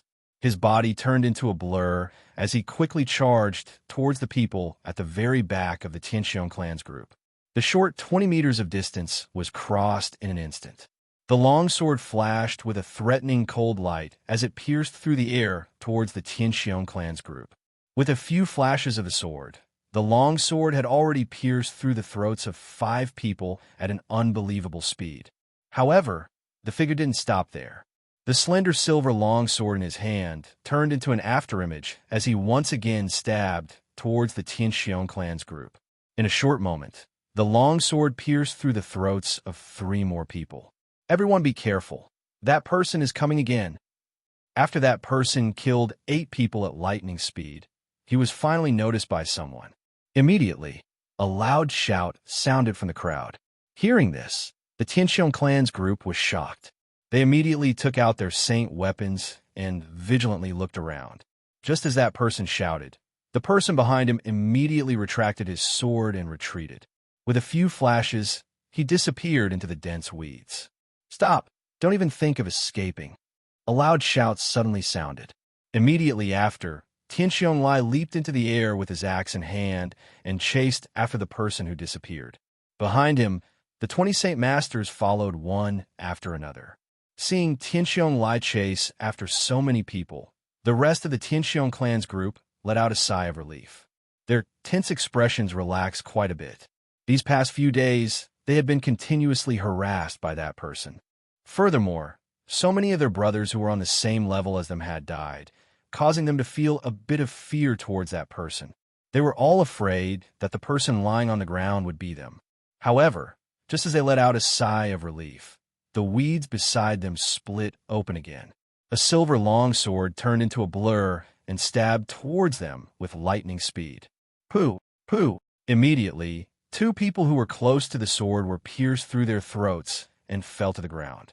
The sudden movement alarmed many people. When they saw the situation in front of them, their faces changed greatly. They immediately shouted, "Everyone be careful! He's here!" Just as this person's voice fell, a person wearing beast skin rushed out from the dense weeds. The long sword in his hand danced rapidly, forming a series of afterimages that attacked the people nearby.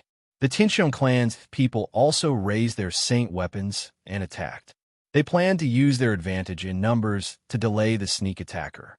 At the same time, a group of people began to scatter in all directions, forming an encirclement to surround the attacker. The man in animal skin who was trapped in the middle did not show the slightest panic on his face. The long sword in his hand had been brandished into a blurry afterimage, constantly resisting the attacks from all directions. The speed of his sword was so fast that it made people speechless.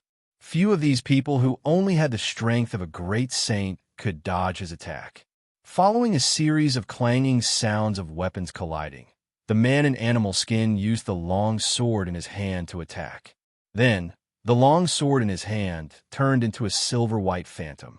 In a short moment, he stabbed out 5 times.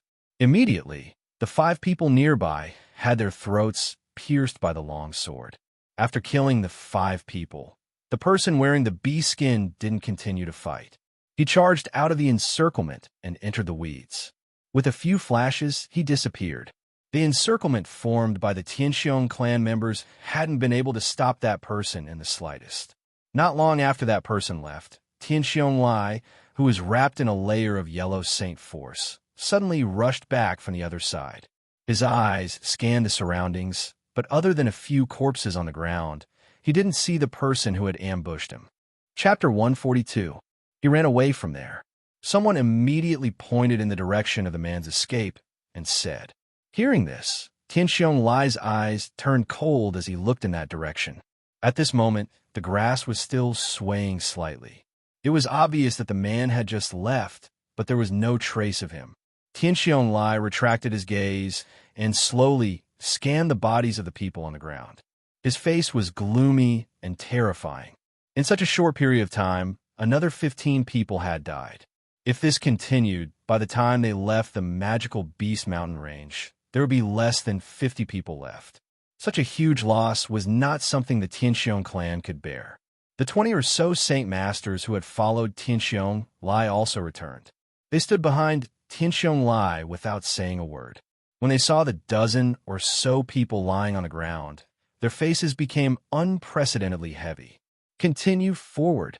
After a moment of silence, Tianxiong Lai issued another order.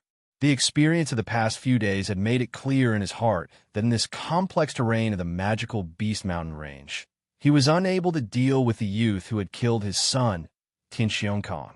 If he continued to stay here, he was afraid that he would end up being completely annihilated. Now change the formation. Saint Masters will form groups of 5 and spread out in all directions. The rest of the great saints will gather in the center. Maintain this formation and continue forward. Tianxiong Lai said in a low voice. Being forced to such a state by a young man who was weaker than him, to him, this was a great humiliation that he would never be able to wash away. Soon after, the members of the Tianxiong clan followed Tianxiong Lai's instructions and changed their formation, continuing to move forward. However, after experiencing the surprise attack from before, everyone was on high alert. Their eyes constantly scanned the surroundings to prevent another attack from that person. Tianxiong Lai walked in the center of the group, the saint force in his body constantly circulating. As long as the young man appeared again, no matter where he appeared, he would be able to reach him in the shortest time possible. Tianxiong Lai's pair of cold eyes scanned the surroundings. Even his ears were trembling slightly. He was constantly observing the surroundings for any movement. As long as you appear again, I will kill you no matter the cost. Tianxiong Lai's heart was filled with hatred. The group of people from the Tianxiong clan slowly advanced through the dense forest. Because they had to be careful of sneak attacks, the group didn't advance too quickly. They were afraid that they would cause too much of a commotion and cover up any small movements around them. Just as the Tianxiong clan's group was about to cross this area of dense weeds, a figure suddenly shot out from the nearby weeds. Following the flash of a sword, it instantly pierced through the throats and hearts of several people. Don't even think about escaping this time. Just as the silhouette pierced the throats of several people, an angry shout came from the middle of the crowd. Immediately after, Tianxiong Lai descended from the sky with a huge axe in his hand. The huge axe was filled with Saint Qi of the Earth attribute, and it was aimed at the silhouette. At the same time, a few Saint Master level experts in the surroundings also jumped over from the sky, each of them holding a saint weapon and chopping towards that person. That person did not come into contact with the crowd. He withdrew his sword and immediately disappeared into the weeds beside him. You all stay here, I'll go after him, Tianxiong Lai ordered. In a flash, he entered the weeds and chased in the direction that the person had escaped in. This patch of weeds was as tall as a person, and it was very wide. The person wearing the beast skin was nimbly shuttling through the weeds. His speed was very fast, and he specifically chose the direction where the weeds were sparser. He tried his best to maintain a high speed in order to make as little noise as possible. His body was as light as a feather, without the slightest bit of weight. While he was running, his feet didn't touch the ground, and he was only using the roots of the weeds for support. This time you won't be able to escape. If I don't kill you today, I won't be able to vent the hatred in my heart. Tianxiong Lai was in hot pursuit. He had already pushed his speed to the limit. His feet were already wrapped in a layer of yellow light, faintly connecting with the earth. His speed was actually not much slower than the person running in front of him. The person wearing the bee skin was constantly changing directions. Tian Xiong who was behind him, could not clearly see the person's figure in the weeds. So every once in a while, he would jump high into the air to check his position so that he wouldn't lose him again. At this time, a gust of wind blew by, causing the weeds to sway and make a walla walla sound. Tian Xiong face slightly changed, and he immediately jumped high into the air. He stopped in the air for a moment to observe his surroundings. His face suddenly sank because he had lost track of that person again. This damn wind didn't come earlier or later. Why did it have to come at this time? I actually let him escape again. Tian Xiong landed on the ground again, and his face was full of resentment. He couldn't help but curse. Then, he didn't give up and jumped high into the air again, trying to find the person's trace. But at this time, the wind was still blowing, causing the weeds to sway. It was simply impossible to find the person's trace. I will definitely not let you go. If you are a man, then leave your name.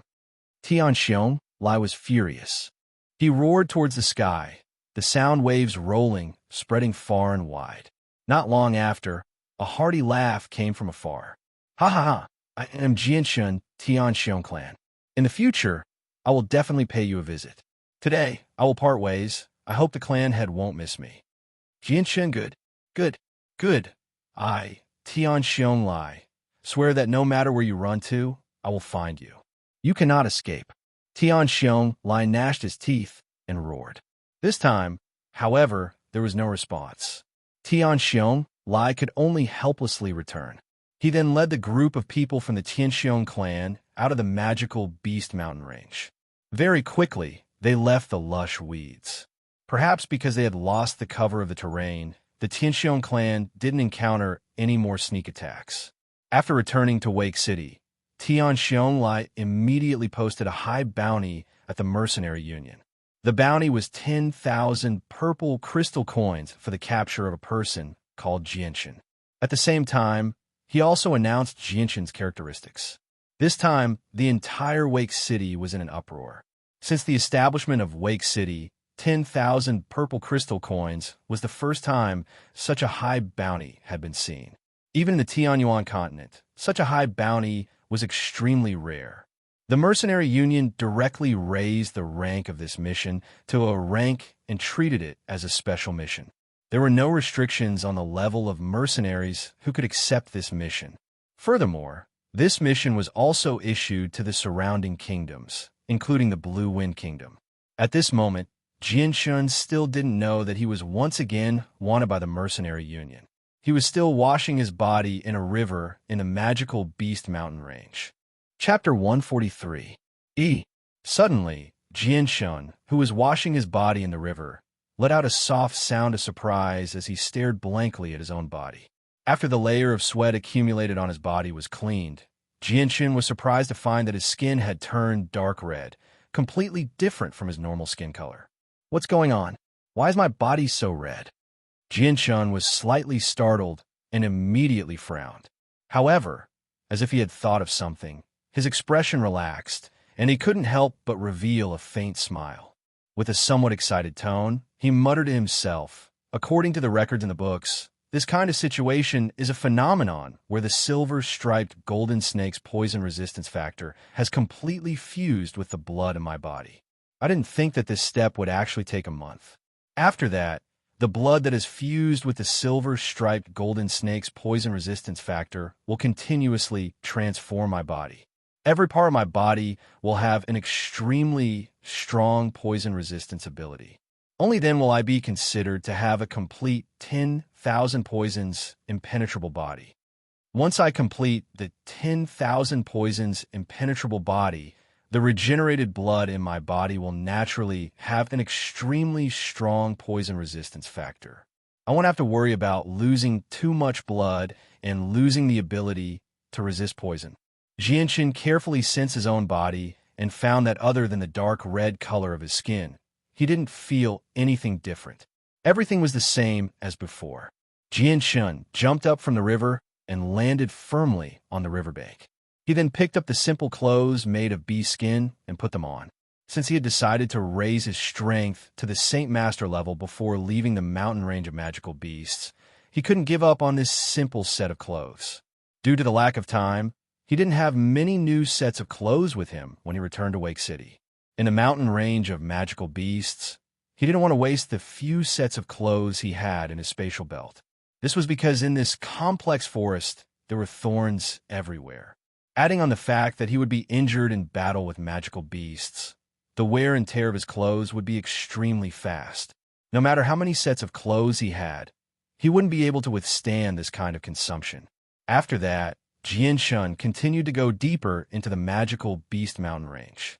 He arrived at the area where third-rank magical beasts roamed and stayed there for a few days. During these few days, Jianshun was the same as before. During the day, he wandered around looking for traces of magical beasts to kill. At night, he used the demon cores he harvested during the day to cultivate. However, because he didn't have any anti-mosquito medicine, Jianshun was tormented almost every night. He was harassed by countless poisonous mosquitoes and insects. Almost every day during the day, as long as there wasn't any cover on Jianshun's body, there would be a large patch of bruises. Fortunately, Jianshun now had the 10,000 poisons impenetrable body, so he didn't have to worry about being poisoned by the poisonous mosquitoes and insects. Moreover, because he could control the holy light force, those bruises that remained on his body would immediately dissipate as long as they were healed by the holy light force. After these few days of cultivation, Jianshun's strength had already reached the level of a high-level great saint. In addition, he fought with third-rank magical beasts every day, so his already exquisite swordsmanship was tempered once again. His swordsmanship was even more exquisite than before. Moreover, as his strength increased, the toughness of Jianshun's body was also slowly increasing. Although it was far from being invulnerable, it was undoubtedly a very good carrier for him to use his fast swordsmanship. After all, to be fast enough, the requirements for the body were also very high. If the body wasn't tough enough, just a punch with all his strength would probably cause his arm to ache and his blood flow to be impeded. If he kept punching quickly, even a healthy person wouldn't be able to last long before his arm would ache. However, Jianshun was able to maintain his lightning-fast swordsmanship for a long time. The biggest reason for this was because of the mysteries of the Azulite sword mantra that he cultivated. In particular, the first layer of the Azulite sword mantra, body refinement, not only did it strengthen every cell in Jianshun's body, but it also made his body softer and more resilient. This was the reason why Jianshun was able to unleash a strike so fast that even people more powerful than him would struggle to dodge it despite his weak strength. After reaching the level of a great saint, Jianshun had an even easier time killing third-rank magical beasts. The number of magical beasts that died at his hands almost reached 30 or 40 every day. Somewhere in the magical beast mountain range, Jianshun was engaged in an intense battle with a large third-rank magical beast. This magical beast was as large as a cow, and its entire body was covered with a layer of extremely strong defensive scales. Jianshun's body was like a ghost as he circled around the magical beast at an extremely fast speed. The silver-white light wind sword turned into a white ray of light as it continuously attacked the magical beast's body. The magical beast's scales were extremely strong, and Jianshun's light wind sword was unable to pierce through them. Adding on the fact that the magical beast's body was too large, even if the light wind sword managed to pierce through its body, as long as it didn't injure any of its vitals, it wouldn't be able to heavily injure it. After fighting with the magical beast for a while, Jianshun finally found an opportunity. With a lightning-fast strike, he pierced through the scales around the magical beast's throat and plunged the sharp tip of his sword into its throat. But to Jianshun's surprise, the magical beast actually didn't die after its throat was pierced. After letting out a miserable roar, it once again charged at him with even more ferocity than before. This armored tortoise beast in front of me should be at the peak of the third rank, and is about to step into the fourth rank. No wonder its vitality is so strong. It seems that if I want to quickly deal with it, I'll have to do it from the inside. Otherwise, unless I cut off its entire head, it would be very difficult to kill it. Jianshun thought to himself. Not only was the magical beast in front of him extremely strong, but its vitality was also extremely strong. Jianshun's light wind sword pierced through its throat, but it didn't immediately die. Instead, it seemed to have angered the magical beast.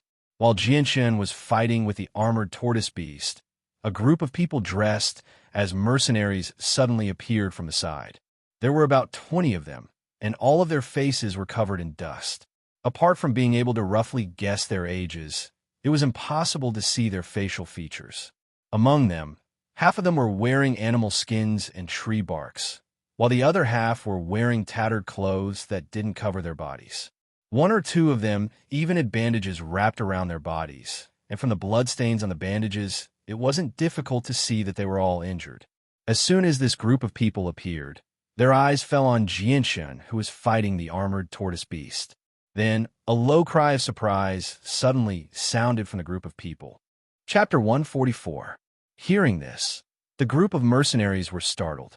Their sharp gazes swept over Jianshun's body as they carefully observed Jianshun. He has a medium build and looks to be in his 20s. His saint weapon is a thin, long, and silvery white longsword. His attack speed is extremely fast, and his movements are very nimble. Captain, this person is very similar to the person the Tianxiong clan is looking for in the mercenary union. I think there's an 80 to 90% chance that he's that Jianshun. A mercenary wearing bee skins said to a middle-aged man beside him whose clothes were still in good condition. That's right, leader. I think that this person is definitely Jianshun. The Tianxiong clan paid 10,000 purple crystal coins to capture Jianshun. If we can capture him, then the 10,000 purple crystal coins will be ours. A skinny mercenary said. As soon as he finished speaking, someone immediately whispered, I think that this person called Jianshun won't be so easy to deal with. Didn't you see how he was able to fight a class 3 magical beast by himself? What are you afraid of? No matter how strong he is still only one person. We have so many people. Why should we be afraid of him? If word of this gets out, then our Black Panther mercenary group won't have any face to stay in Wake City. A large man wearing beast skin with a scar on his face said in a low, muffled voice. That's right. No matter how strong he is still only one person. Don't tell me that our Black Panther mercenary group can't deal with a 20-year-old brat. At this time, a middle-aged man with a calm expression said in a low voice, Enough. Everyone stop arguing. Let's listen to the leader's opinion. As soon as he spoke, the arguing mercenaries all stopped talking. Their gazes converged on the middle-aged man standing at the front of the group, whose clothes were still in good condition. He was the leader of the Black Panther mercenary group. The leader of the Black Panther mercenary group was very tall. That burly body of his was at least 2.5 meters tall. The hair on his head was cut short, leaving only an inch of length. He had an ordinary face, so ordinary that it was hard to attract attention. That black warrior suit that tightly wrapped around his body was tight, and there were many small cracks on it that were cut by the thistles and thorns in the forest. The leader of the Black Panther mercenary group stared closely at Jianshun, who was fighting with the armored tortoise beast. His eyes flickered with uncertainty, and after a moment of hesitation, he finally made up his mind and said, No matter how strong he is still only in his 20s. Could it be that he can defeat so many of us? Moreover, there is still a third-rank magical beast, the armored tortoise beast, dealing with him. For now, let the armored tortoise beast exhaust his saint force. When both sides are injured, we will go together and capture Jianshun and bring him to the Tianxiong clan for a reward of 10,000 purple crystal coins. Good job, leader. If this matter succeeds, then all of us will be rich from now on. 10,000 purple crystal coins. Even if we divide it up, it will be enough for us to spend for a lifetime. Immediately, there was someone who said excitedly, Once this matter succeeds, I will definitely go to Wine Moon City and book Miss Yin so that she can properly serve me for a few days. A mercenary said with a lewd smile, Haha, Jelly, you've been drooling over that brothel girl in Wind Moon City for a long time. Unfortunately, you don't have the money to enjoy her. Once this matter succeeds, Even if you marry that girl named Yunxiu, it won't be a problem. A middle-aged man with a large beard on his chin said with a mischievous smile. Hearing this, the mercenary's face revealed a trace of a lustful smile. Immediately after, he looked at Jianshun as if he was looking at a mountain of gold. Oh, whoa.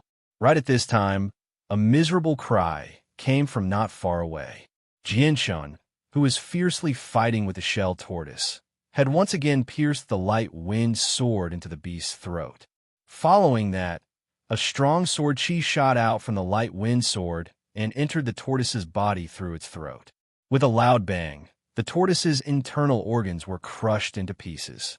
The tortoise's mouth continuously flowed with blood. Its cumbersome and huge body suddenly stiffened. After a slight pause, it fell to the ground with a bang sound, kicking up a cloud of dust. Go! Just as the shell tortoise fell, the Black Panther mercenary group, under the leadership of their leader, surrounded Jianshun. In the end, they completely surrounded Jianshun. Jianshun's expression didn't change in the slightest as he slowly pulled out the light wind sword from the tortoise's throat. As if nothing had happened, he walked towards the tortoise's stomach. Immediately after, the light wind sword flashed with a threatening sword chi as it fiercely pierced into the tortoise's stomach, opening up a foot-long wound. With a flick of a sword, a blood-stained hard object flew out and rolled a few times on the ground before coming to a stop. Jianshun squatted down and used his hands to sprinkle some dirt on the object. After cleaning up the blood, a ping-pong ball-sized crystal was revealed. It was the shell tortoise's monster core. Seeing that Jianshun didn't even look at them as if they were invisible, the members of the Black Panther mercenary group all had gloomy expressions on their faces.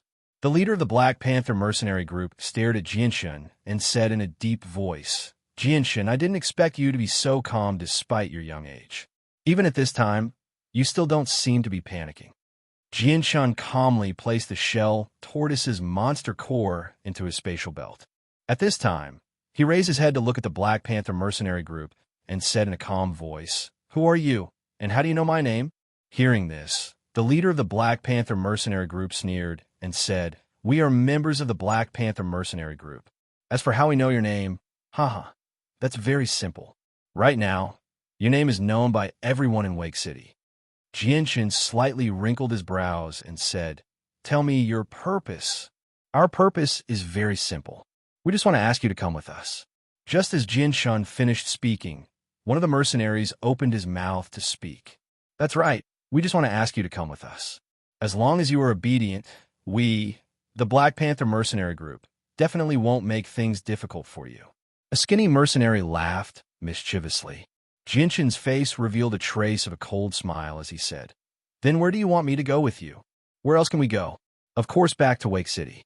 A large man said in a low, muffled voice. Hearing this, Jianshun faintly guessed that this matter most likely had something to do with the Tianxiong clan. What if I don't go with you?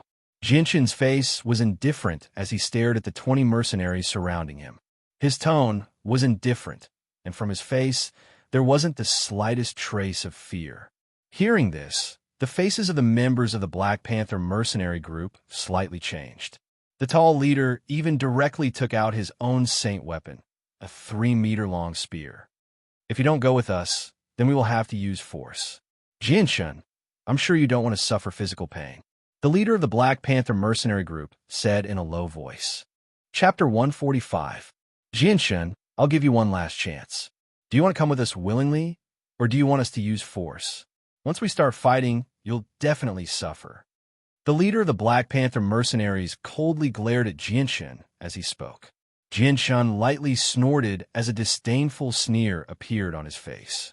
With your strength as a Saint Master, you don't have the qualifications to speak to me. Today, let's see if you'll capture me, or if I'll kill you all one by one. Finished speaking, a layer of hazy sword aura appeared from the light wind sword, enveloping the silver blade.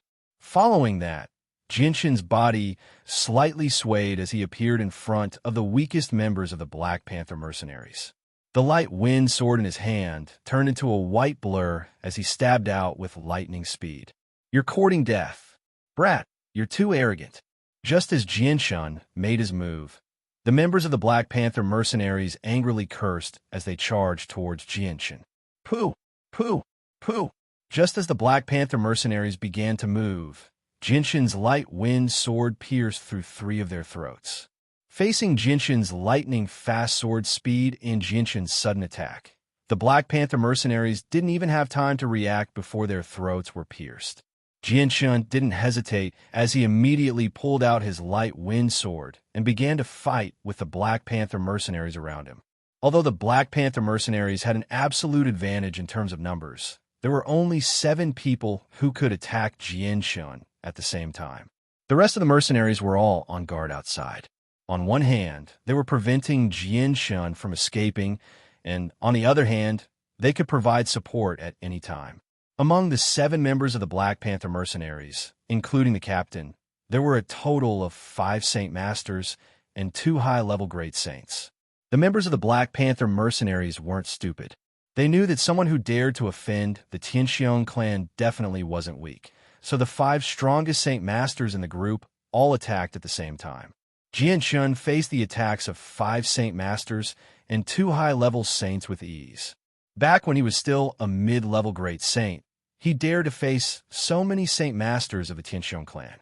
Now that he was a high-level Great Saint, he was only a step away from becoming a Saint Master. Although it was only a small increase in strength, it was enough to increase Jinshin's strength by a lot. Now that he was a high-level Great Saint, facing the attacks of 5 Saint Masters was no longer as difficult as when he was in Wake City. The speed of Jianshan's sword was incomparably fast. The silver-white long sword in his hand had already turned into a silver-white barrier of light, unceasingly blocking the attacks coming from all directions.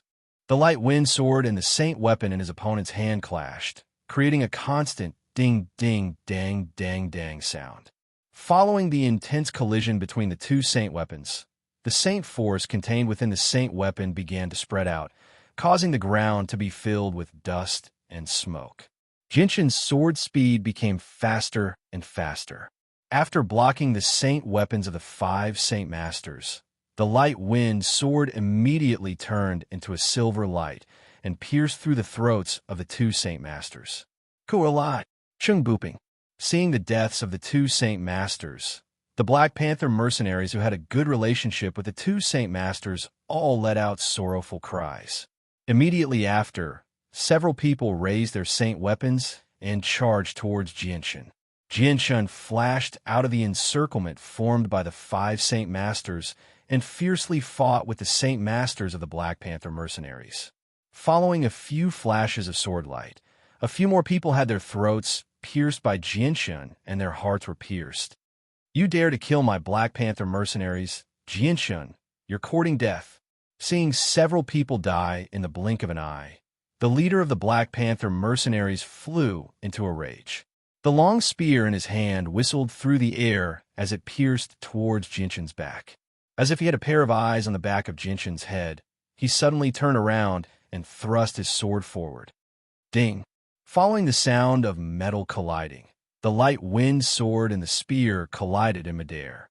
The 2 weapons separated upon contact, but Jianshin's body did not retreat. In a flash, he had crossed the distance of 3 meters and arrived in front of the Black Panther mercenary group's leader. With a flash of silver light, the light wind sword pierced through the Black Panther mercenary group's leader's throat. The sharp tip of the light wind sword pierced through the back of his neck, leaving behind a trail of blood. The leader of the Black Panther mercenary's body suddenly stiffened. His eyes were filled with disbelief as he stared at the thin and long sword that had pierced through his throat. Following that, he turned his eyes towards Jianshan and said with difficulty, How could I die by your hands? Leader Cargill. Seeing the leader of the Black Panther mercenaries' throat being pierced, the faces of all the mercenaries changed greatly. After being stunned for a moment, they all cried out in alarm. He killed Leader Cargill. Brothers, let's avenge our leader. Avenge Leader Cargill. Everyone together. Let's kill Jianshan. The members of the Black Panther mercenaries were all agitated as they shouted and charged towards Jianshan. You don't know the difference between life and death. Jianshan coldly snorted as he pulled out his light wind sword. With a flash of his sword, he enveloped the people at the very front and pierced their throats in an instant. Following that, Jinshin's figure nimbly flashed through the crowd as he continuously stabbed out with his light wind sword. One after another, people fell under his sword. Facing Jinshin's extremely fast sword, the great Saint mercenaries were unable to resist at all. Even the Saint Masters were unable to hold on for long. In a short period of time, the Black Panther mercenaries had lost more than 10 people under Jinshin's sword. Right now, there are only 2 Saint Masters and 4 Great Saints left. The 6 of them had already lost the courage to continue fighting. They looked at each other, knowing that if they continued to stay, only death awaited them. The only way to survive was to escape. Thinking of this, the 6 of them did not hesitate at all and immediately scattered in all directions. Jinshin coldly laughed as his eyes swept over the crowd. His eyes fell on a great Saint mercenary, and his body flickered as he quickly chased after that person. As for the other 5 people who were running away, Jinshin did not pay any attention to them. How could this great Saint mercenary escape from Jinshin's pursuit? In the blink of an eye, he was blocked by Jinshin. What do you want to do?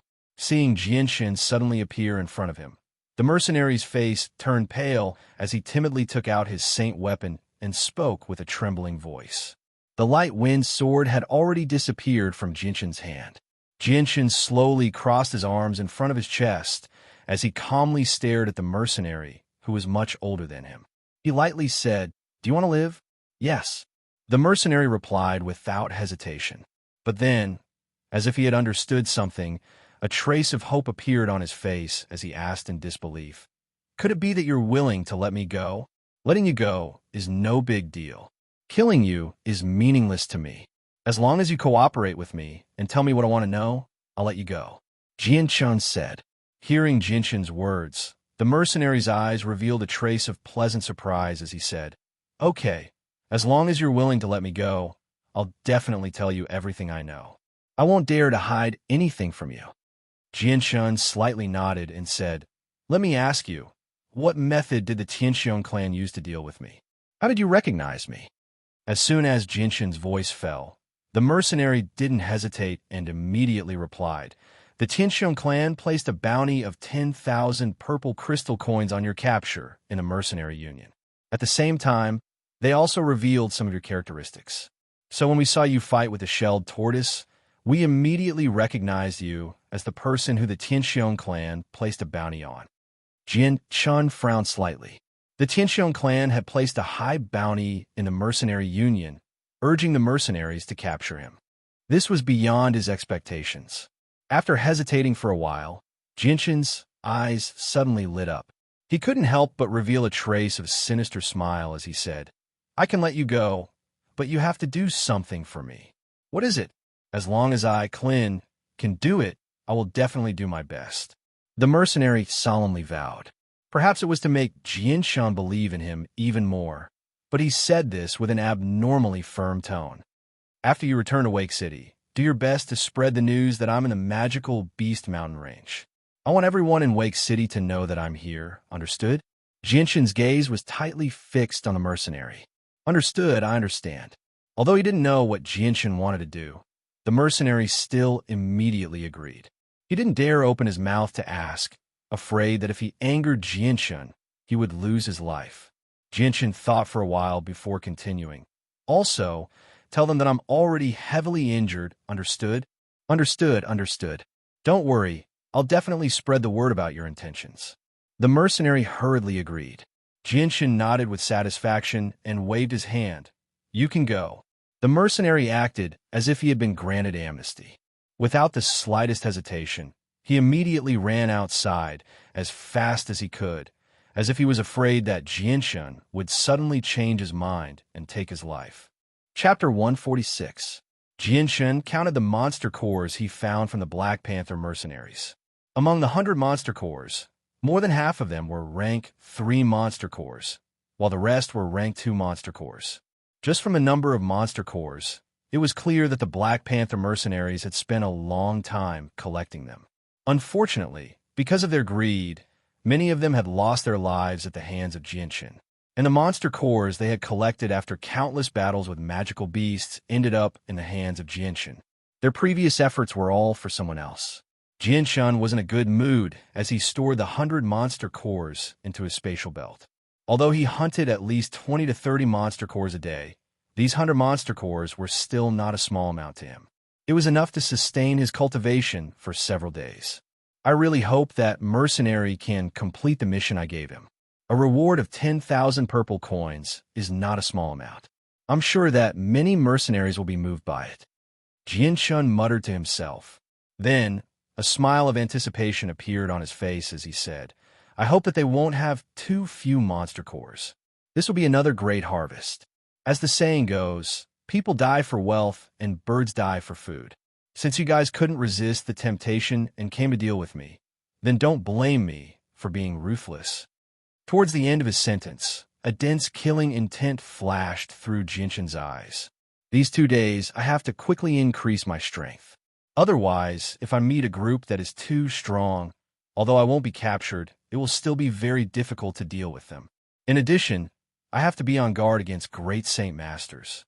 With my current strength, dealing with a high-level Saint Master is not a problem, but if I meet a great Saint Master, then it will be very troublesome. If I'm not careful, I might have to run for my life again. Although great Saint Master level experts are extremely rare in a third-grade city like Wake City, it's not like they don't exist.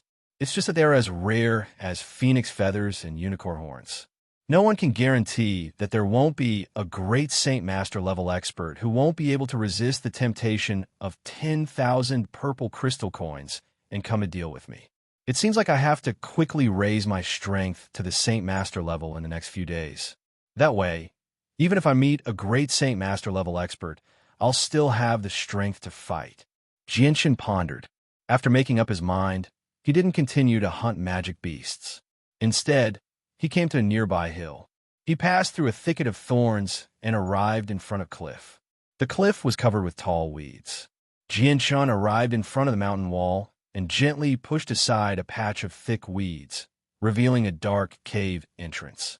Jianshan had accidentally discovered this cave 2 days ago. Jianshan took out some materials from his spatial belt and made a simple torch. He lit it and walked into the cave. The cave was extremely narrow and could only fit one person at a time. The ground was uneven, and from the various marks on the walls, it was clear that this cave was man-made. After following the slightly curved path for around 30 meters, Jianshan finally arrived at the end of the cave. At the end of the cave was a huge space with a radius of 10 meters and a height of 3 meters. The ground was extremely flat, and on one side was a stone table and a stone chair that was 1 meter long. When he discovered this cave 2 days ago, Jianshan knew that someone had stayed in this cave for quite some time. However, from the thick layer of dust that had accumulated on the ground, it was clear that no one had been here for a long time. Jianshan inspected the cave. After confirming that it was safe, he inserted the torch into the wall and sat cross-legged in the center. He took out a few Class 2 monster cores and began to cultivate. Cultivating in this secluded cave was definitely much safer than outside. This allowed Jianshan to fully immerse himself in cultivating. These few days, Jianshan still had quite a bit of monster cores from the magical beasts he had hunted in the Magic Beast Mountain range. In addition to the hundreds of monster cores he had just found from the Black Panther mercenary group, the amount of monster cores in Jianshan's possession was enough for him to cultivate for a month. Therefore, Jianshan didn't have to worry about the lack of monster cores for the time being. The energy within the monster cores was constantly being absorbed by Jianshan's body at a terrifying speed. The powerful energy gathered around Jianshan's body and gradually formed an extremely weak light. Because of the purple and green light in his dantian, Jianshan's absorption of energy from the monster cores was 100 times faster than normal. However, almost all of the energy was absorbed by the purple and green light in his dantian. Jianshan was only able to absorb a very small portion of the energy. Even so, Jianshan's cultivation speed was still much faster than normal. Within Jianshan's dantian, the dense saint force formed a vague shape of a sword. This sword was somewhat similar to Jianshan's light wind sword, but it was very blurry.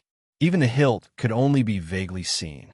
As the energy within the monster cores continued to be absorbed by Jianshan, the Saint Force in his dantian formed a sword at an extremely slow speed. The energy contained within was also growing at a speed visible to the naked eye. At this speed, it would take me at least 10 days to half a month to reach the Saint Master level. No, this is too slow. Jinshin's eyebrows slightly wrinkled.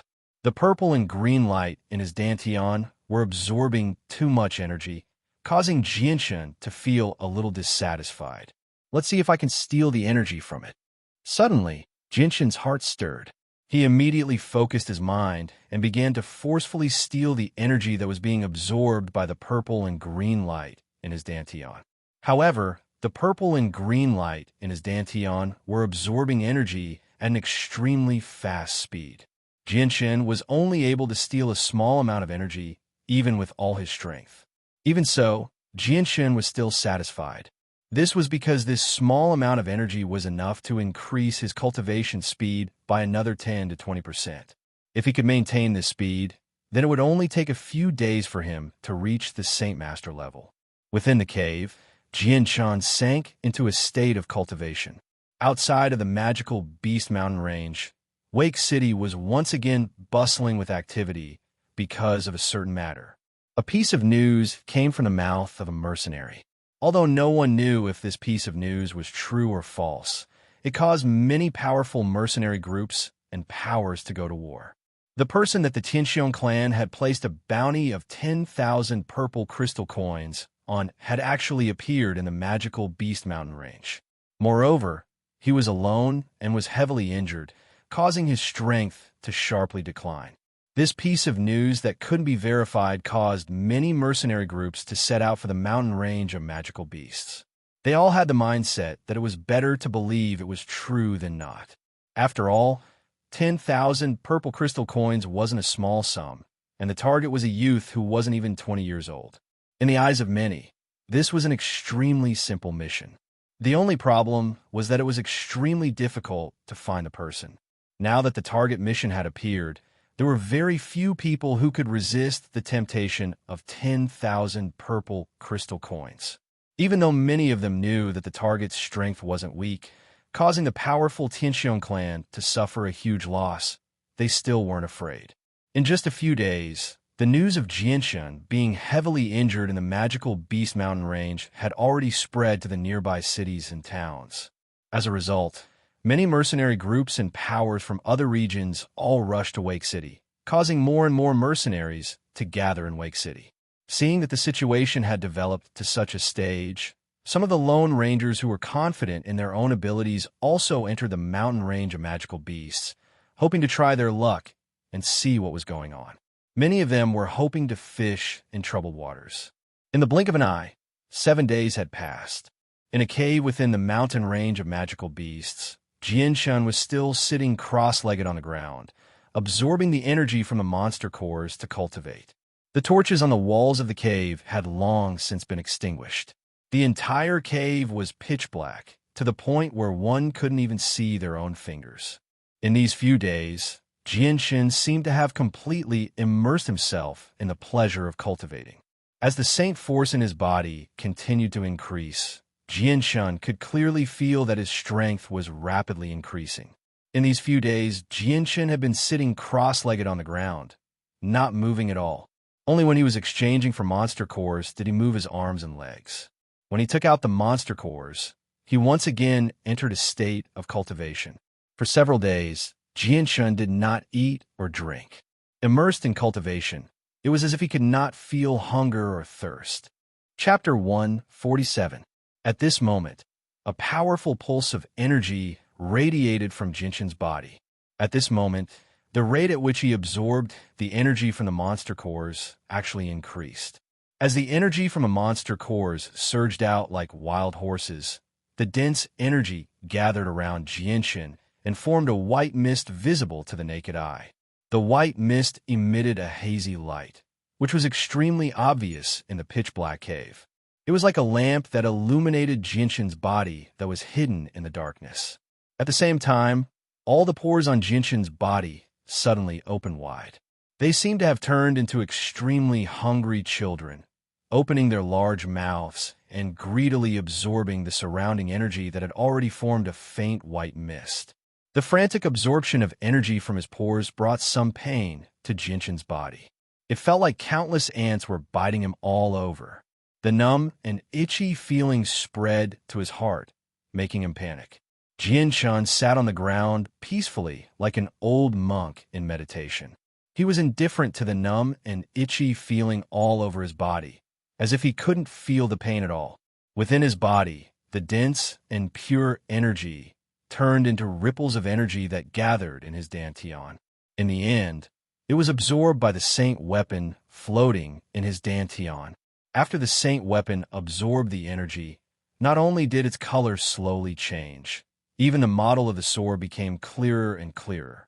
The energy it contained was even more powerful than before. Moreover, as the energy was constantly absorbed by the Saint weapon, the energy it contained was also constantly increasing. Right now, Jinshin had reached the crucial moment of breaking through to the Saint Master level. This scene continued for 4 hours before the monster core in Jinshin's hand ran out of energy once again. Afterwards, Jinshin immediately took out a few more Class 3 monster cores from his space belt and began cultivating again. Time silently passed. Very soon, half a day had passed. In the pitch-black cave, Jinshin still maintained his original appearance as he cultivated. The layer of white mist completely formed from dense energy around him had already become denser and denser. The faint light it emitted also seemed to have become a bit brighter. Right at this moment, a formless aura suddenly emitted from Jinshin's body and filled the entire cave. The aura continued to increase, and in the end, it actually gradually evolved into a gale. The gale whistled in the narrow cave, and the thick layer of dust on the ground was swept high into the air and blown in all directions. The faint white mist completely formed from surging energy around Jinshin's body suddenly churned violently. Then, it was sucked into Jinshin's body like a whale sucking in water. In the blink of an eye, it was completely absorbed by Jinshin. At this moment, the speed at which Jinshin absorbed energy was actually several times faster than before. His strength also successfully broke through to the Saint Master level from the Great Saint level at this moment.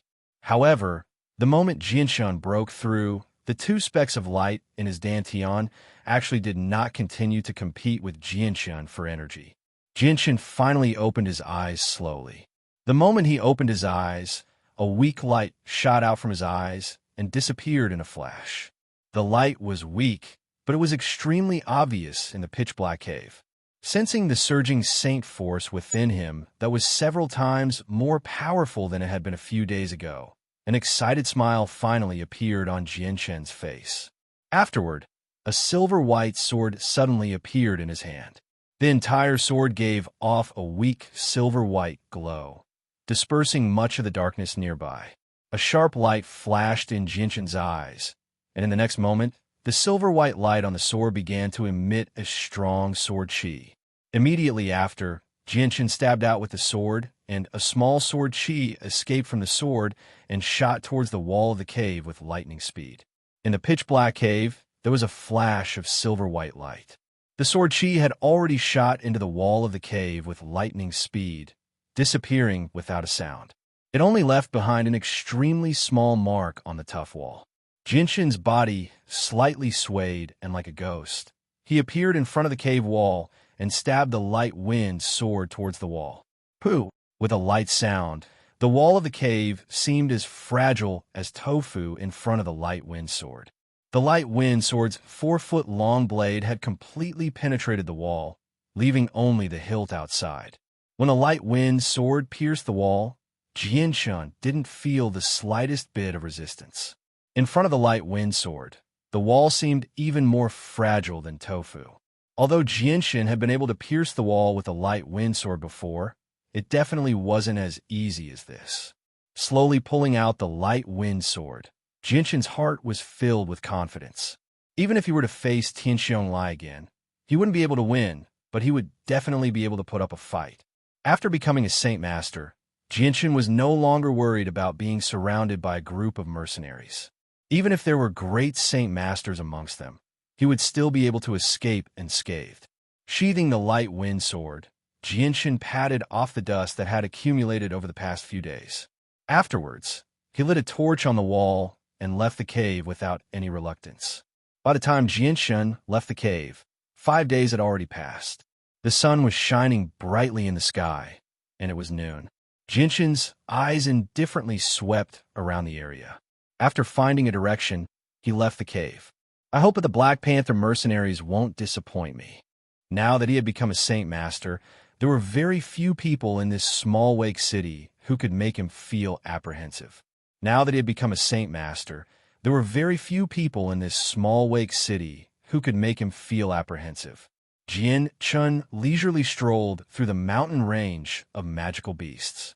This region was located on the outskirts of the mountain range of magical beasts, and the only things that could be found here were second or third rank magical beasts.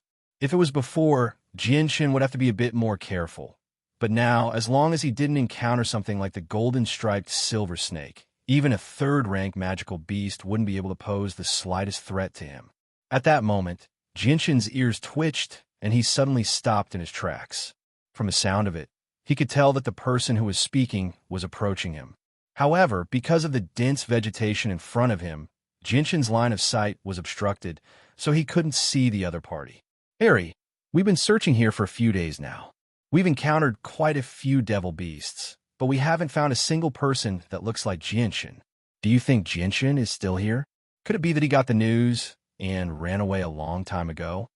Fiji, stop complaining. The Devil Beast mountain range is so big, and the terrain is so complicated. I'm sure you know how difficult it is to find a single person. Moreover, I heard that Jianshan was heavily injured. Even if he wanted to escape, he wouldn't be able to get far. Who knows? He might be hiding somewhere to heal himself. That's right. I'm guessing that Jianshan is hiding somewhere to heal himself and doesn't dare to come out. That's right. There are so many people who entered the Devil Beast mountain range this time. If Jianshan wasn't hiding somewhere, he would have been discovered long ago. Even if he wasn't discovered, he would have been eaten by devil beasts a long time ago. That makes sense. Let's continue our search. Even if we can't find him, we can still kill a few devil beasts and obtain a few magic cores to train with. As they spoke, they pushed aside the plants in front of them, and Jianshan, who was standing in front of them, appeared in their line of sight. At this moment, Jianshan was still dressed in animal hide, and his face was covered in dirt, obscuring his facial features. Upon seeing Jianshan, the mercenaries were all slightly startled. At this moment, Jianshan finally saw their faces. There were 7 or 8 of them, all around 30 years of age. All of them were covered in dirt and grime, and their clothes were in tatters. Clearly, they had been in the Devil Beast mountain range for several days. At this moment, the person in front of them stepped forward and said to Jianshan, "My friend, from the looks of it, you must have been in the Devil Beast mountain range for quite some time." A strange smile appeared on Jianshan's face as he slowly said, "That's right, I have indeed been in the Devil Beast mountain range for quite some time." Then, "My friend, do you know the recent events that have occurred in Wake City?" The mercenary stared intently at Jianshan as he asked again. Hearing this, Jianshan's face revealed a playful smile as he said, "I wonder if the events you speak of are related to a person called Jianshan?" "Yes, that's the matter. It seems that this friend most likely entered the Devil Beast mountain range because of this matter.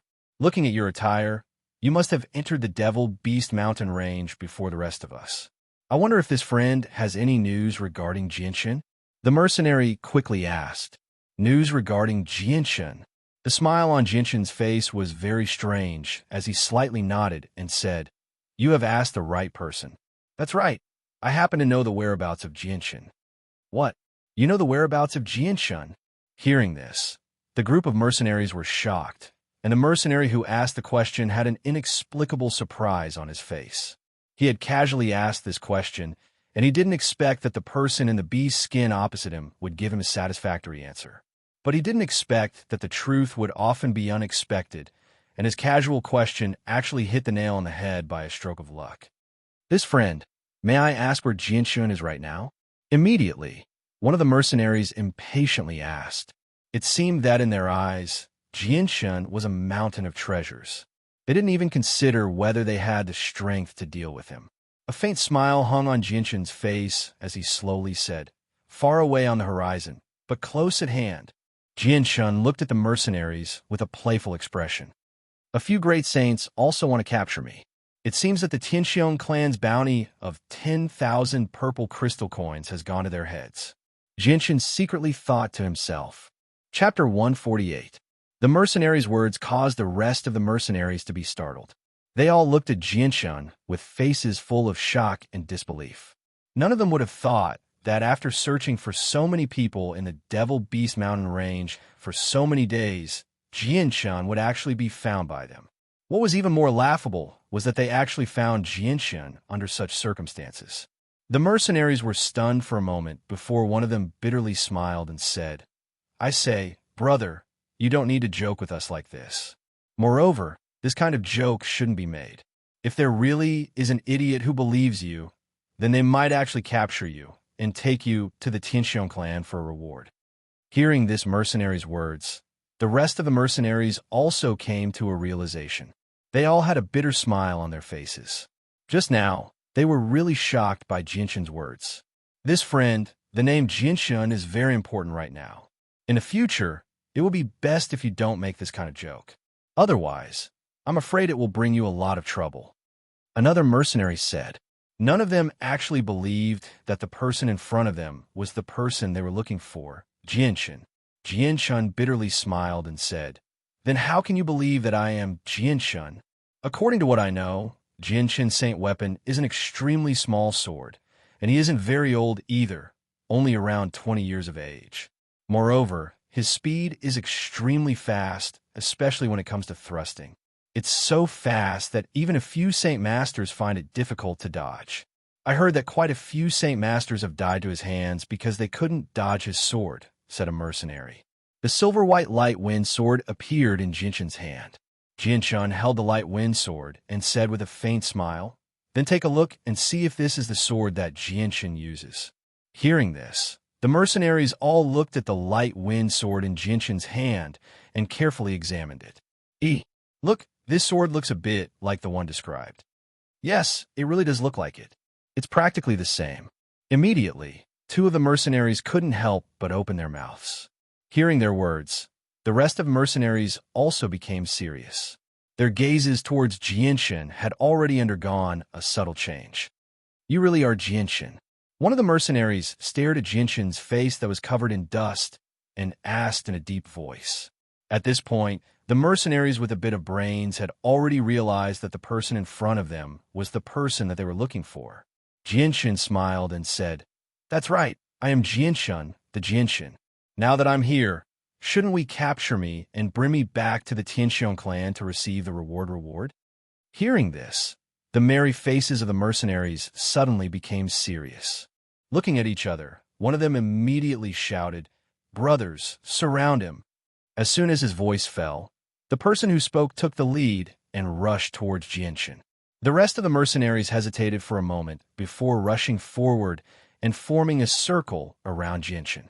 Jinshin sheathed his light wind sword and crossed his arms in front of his chest. With an indifferent expression, he looked at the mercenaries surrounding him and said with disdain, "It seems that quite a few of you have been blinded by the reward of 10,000 purple coins. I never thought that a few great saints would want to capture me alive. Haven't you heard that many Saint Masters have died by my hands? Do you really think that you are stronger than a Saint Master?" Hearing Jinshin's words, the mercenaries hesitated for a moment before one of them shouted, "Jinshin, don't force yourself. Who doesn't know that you are heavily injured and your strength is much weaker than before? If you know what's good for you, you should obediently come with us. Otherwise, don't blame us for being impolite. When that time comes, don't say that we are bullying you because we outnumber you." Jinshin helplessly shook his head and muttered, "It seems that all of you have been blinded by money. You don't even care about your own lives. Forget it. I'm too lazy to waste my time with you." With that, Jinshin did not waste any more words. Suddenly, his body swayed slightly, and he appeared in front of a mercenary in an instant. He clenched his right hand into a fist and struck out with lightning speed, landing a heavy blow on the mercenary's nose. Ah! The mercenary immediately let out a blood-curdling scream. His face was filled with pain as he held his nose. Bright red blood slowly flowed out from the gaps between his fingers. Very quickly, his entire face was dyed red. Jinshin's punch had already broken the mercenary's nose. After punching the mercenary's nose, Jinshin didn't hesitate in the slightest. He immediately kicked the mercenary's stomach and sent him flying 5 meters away. Afterwards, Jinshin's body flickered and appeared in front of another mercenary. Powerful saint force gathered in his leg as he kicked the mercenary's chest without any fancy moves. Bang! With a muffled sound, the mercenary was sent flying by Jinshin's kick before he could even react. Blood uncontrollably spurted out of his mouth as he flew through the air. Jinshin, you despicable person, actually used a sneak attack.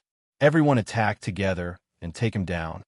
Only when Jinshin injured 2 of them did the other mercenaries react. They immediately raised their saint weapons and slashed at Jinshin. Jinshin's body nimbly dodged their attacks.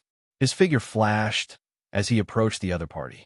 His fists and legs combined as he ruthlessly struck the mercenaries' bodies. Muffled pong pong pong sound continuously rang out. Now that he had reached the Saint Master Realm, Jinshin could easily deal with these mercenaries who were only great saints even without using his sword. Every swordsman viewed their sword as incomparably important. It wasn't an exaggeration to say that it was their second life. Jinshin was naturally no exception. The mercenaries in front of him weren't worthy of Jinshin's appearance. If he had to use his sword against such a powerful person, it would undoubtedly be like using a butcher's knife to kill a chicken. Although Jinshin was currently using his fists and legs, these mercenaries were still unable to resist. In just a few breaths of time, they were all beaten to the ground by Jinshin. Every one of them had a bloody nose and a swollen face. Jinshin clapped his hands. His gaze swept past the mercenaries who were lying on the ground and wailing in pain. He smiled faintly and said, "Now, do you still want to capture me and take me for the bounty?" Chapter 149. Jinshin frowned when he saw the mercenary kneeling on the ground and kowtowing. He looked down on people like this from the bottom of his heart. "Fei Lan, what are you doing? Hurry up and get up. You've thrown away all of our faces. At worst, we'll just die. What's there to be afraid of?" One of the mercenaries immediately scolded when he saw the mercenary kneeling on the ground and kowtowing. "Fei Lan, you coward. I don't usually have a brother like you." When the mercenary called Fei Lan knelt down, his other companions looked at him differently. Their eyes were filled with disdain. Jinshin's gaze slowly swept across the faces of the other mercenaries. His eyes revealed a trace of admiration. Jinshin looked down on people who were cowards. "Do you guys have anything else to say?" Jinshin didn't even look at the mercenary kneeling and kowtowing as he spoke to the others. Hearing this, the mercenaries looked at each other. At this moment, a trace of sadness and regret appeared in their eyes. Obviously, they also understood that their fate was very likely to be staying here forever.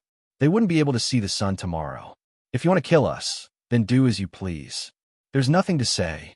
A mercenary with a more stubborn temper said hatefully. Jinshin only used his fists and legs to defeat them in a short span of a few breaths. The strength he displayed had already made the mercenaries give up on the idea of running away. Everyone knew that the chances of escaping alive were close to 0. "Now, I'll give you a chance to live. Hand over all the monster cores above Class 2 on you, and then you can leave.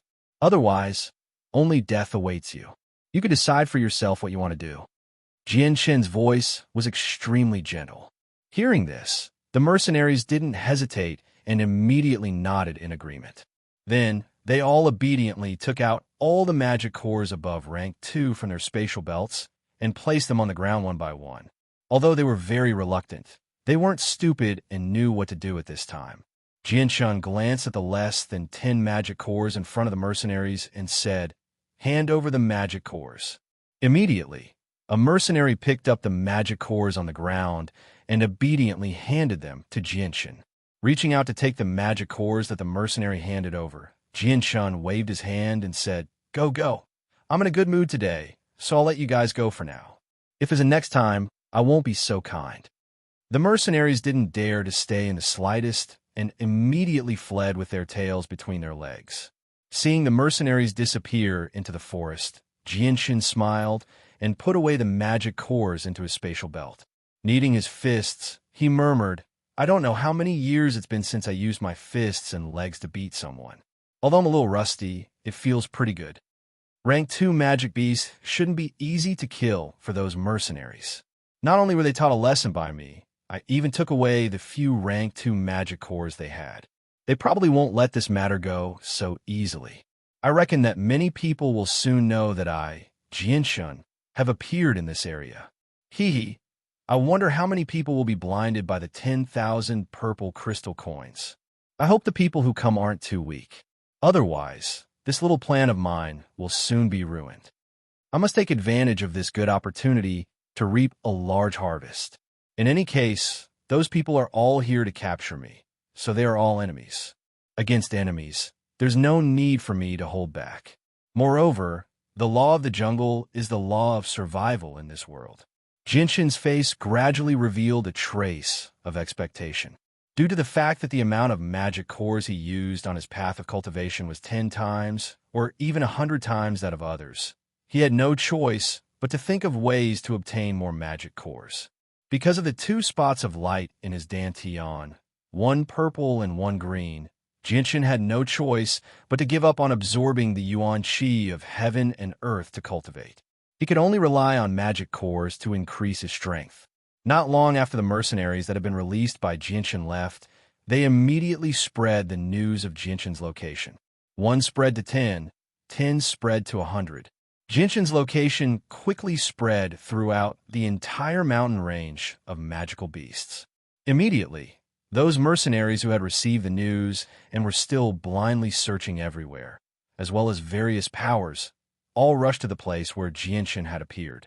At this moment, Jianshin was still at his original location and had not left. He was hiding in a large tree that was more than 30 meters tall. The dense foliage had completely covered his tracks, but through the gaps between the branches and leaves, he could faintly see the situation below. Not long after, a group of approximately 40 people slowly passed by the tree that Jianshin was hiding in. This group of people wore steel helmets and armor, and every one of them was armed to the teeth. As the group moved, there was not the slightest bit of disorder in their formation. From the looks of it, they were a group of well-trained soldiers.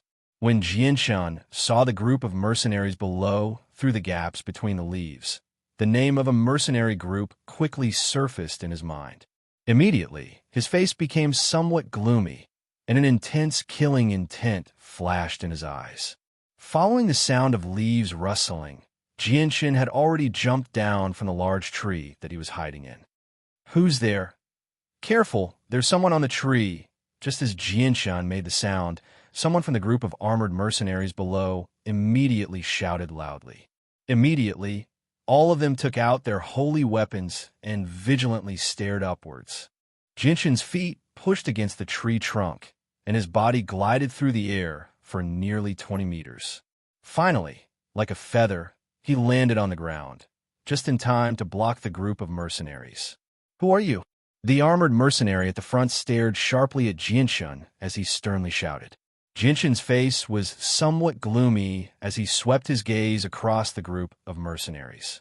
Unfortunately, he couldn't find any familiar faces. Finally, he opened his mouth and said, "You are the Zhou mercenary group." Jinshin's voice was somewhat gloomy. "That's right. We are the Zhou mercenary group. Who are you, and why are you blocking our way?" The mercenary at the front said arrogantly. The Zhou mercenary group's strength was not weak. Even in Wake City, they were ranked in the top 5. Adding on the fact that they belonged to the Zhou clan of Wake City, it was enough to make the members of the Zhou mercenary group feel proud. After confirming the identity of the other party, a strong killing intent surged out from Jinshin's body. Immediately after, Jianshin did not waste any more words. The silver-white light wind sword appeared in his hand, and in a flash, he charged towards the Zhou mercenary group. Chapter 150. In a flash, Jianshin appeared in front of the Zhou mercenary group. Without any fancy movements, the light wind sword in his hand pierced towards the person at the front of the group. The tip of the light wind sword was as fast as lightning, and in an instant, it was already in front of the person's throat. Feeling the incomparable speed of the sword, the leader's face suddenly changed. At this time, it was already too late for him to take out his saint weapon to block. In a panic, he twisted his body to the side and narrowly dodged the fatal blow. Without any hesitation, he immediately retreated, pulling away from Jinshin. Even though his attack had failed, Jinshin's expression didn't change in the slightest. Holding the light wind sword in his hand, he charged towards the rest of the Zhou mercenary group. With a flash of the sword, for the great saint-level mercenaries had their throats pierced. Even though their armor wasn't weak, in front of Jinshin's light wind sword, it was as weak as tofu. Although it took a long time to describe, everything happened in an instant. At this time, many of the Zhou mercenary group's members hadn't even reacted. From the moment Jinshin started to kill the 4 mercenaries, not even a breath's worth of time had passed. Stop! At this time, the mercenary who had escaped from Jinshin's sword shouted. From Jinshin's lightning-fast sword, he could tell that Jinshin's strength was not to be underestimated. At this time, even with the Zhou mercenary group's strength, they didn't want to make an enemy out of him for no reason. Jinshin turned a deaf ear to the man's shout. In his heart, he had already given the order to kill the Zhou mercenary group's members. The light wind sword was like the scythe of the Grim Reaper, mercilessly reaping the lives of the Zhou mercenary group's members. The great saints of the Zhou mercenary group were completely powerless in front of Jinshin. Many of them couldn't even catch a glimpse of the sword before their throats were pierced. Even the Saint Masters were only able to block a few of Jinshin's moves before their lives were taken by the light wind sword. With Jinshin's strength having reached the Saint Master level, it was much easier for him to deal with these Saint Masters. These Saint Masters were basically unable to harm Jinshin. They couldn't even touch the corner of Jinshin's clothes. Jinshin's figure constantly flashed in and out of the Zhou mercenary group's group. It was as if he had countless eyes all over his body, constantly paying attention to his surroundings. As for the attacks coming from all directions, he was always able to dodge them. As a result, even though Jinshin was surrounded by enemies from all sides, there was almost no one who could truly harm him. Jinshin's attacks were incomparably sharp. The speed at which he killed people was simply unimaginable. While facing the encirclement of more than 40 people, Jinshin was able to kill more than 20 people in just a few breaths of time. Among them, there were even a few Saint Masters. Seeing that Jinshin had effortlessly killed more than 20 people, the leader of the mercenaries felt his heart turn cold. His face, which was hidden behind his helmet, had also become somewhat pale. At the same time, he was very puzzled. He did not know when he had offended such a powerful person in front of him. He had actually attacked the people of the Zhou mercenary group without even saying a single word. Moreover, he did not show any mercy. The leader's originally feverish head instantly calmed down. He quickly thought about it, then hesitated for a moment before finally making up his mind. He turned around and fled. He also knew clearly that with the strength Jinshin had displayed, even if he stayed, he wouldn't be able to change the situation. In the end, he would only die. Rather than that, he might as well take advantage of this opportunity to escape. However, before he could run 20 meters, a figure shot at him from behind at an extremely fast speed. The person was extremely fast and caught up with him in the blink of an eye.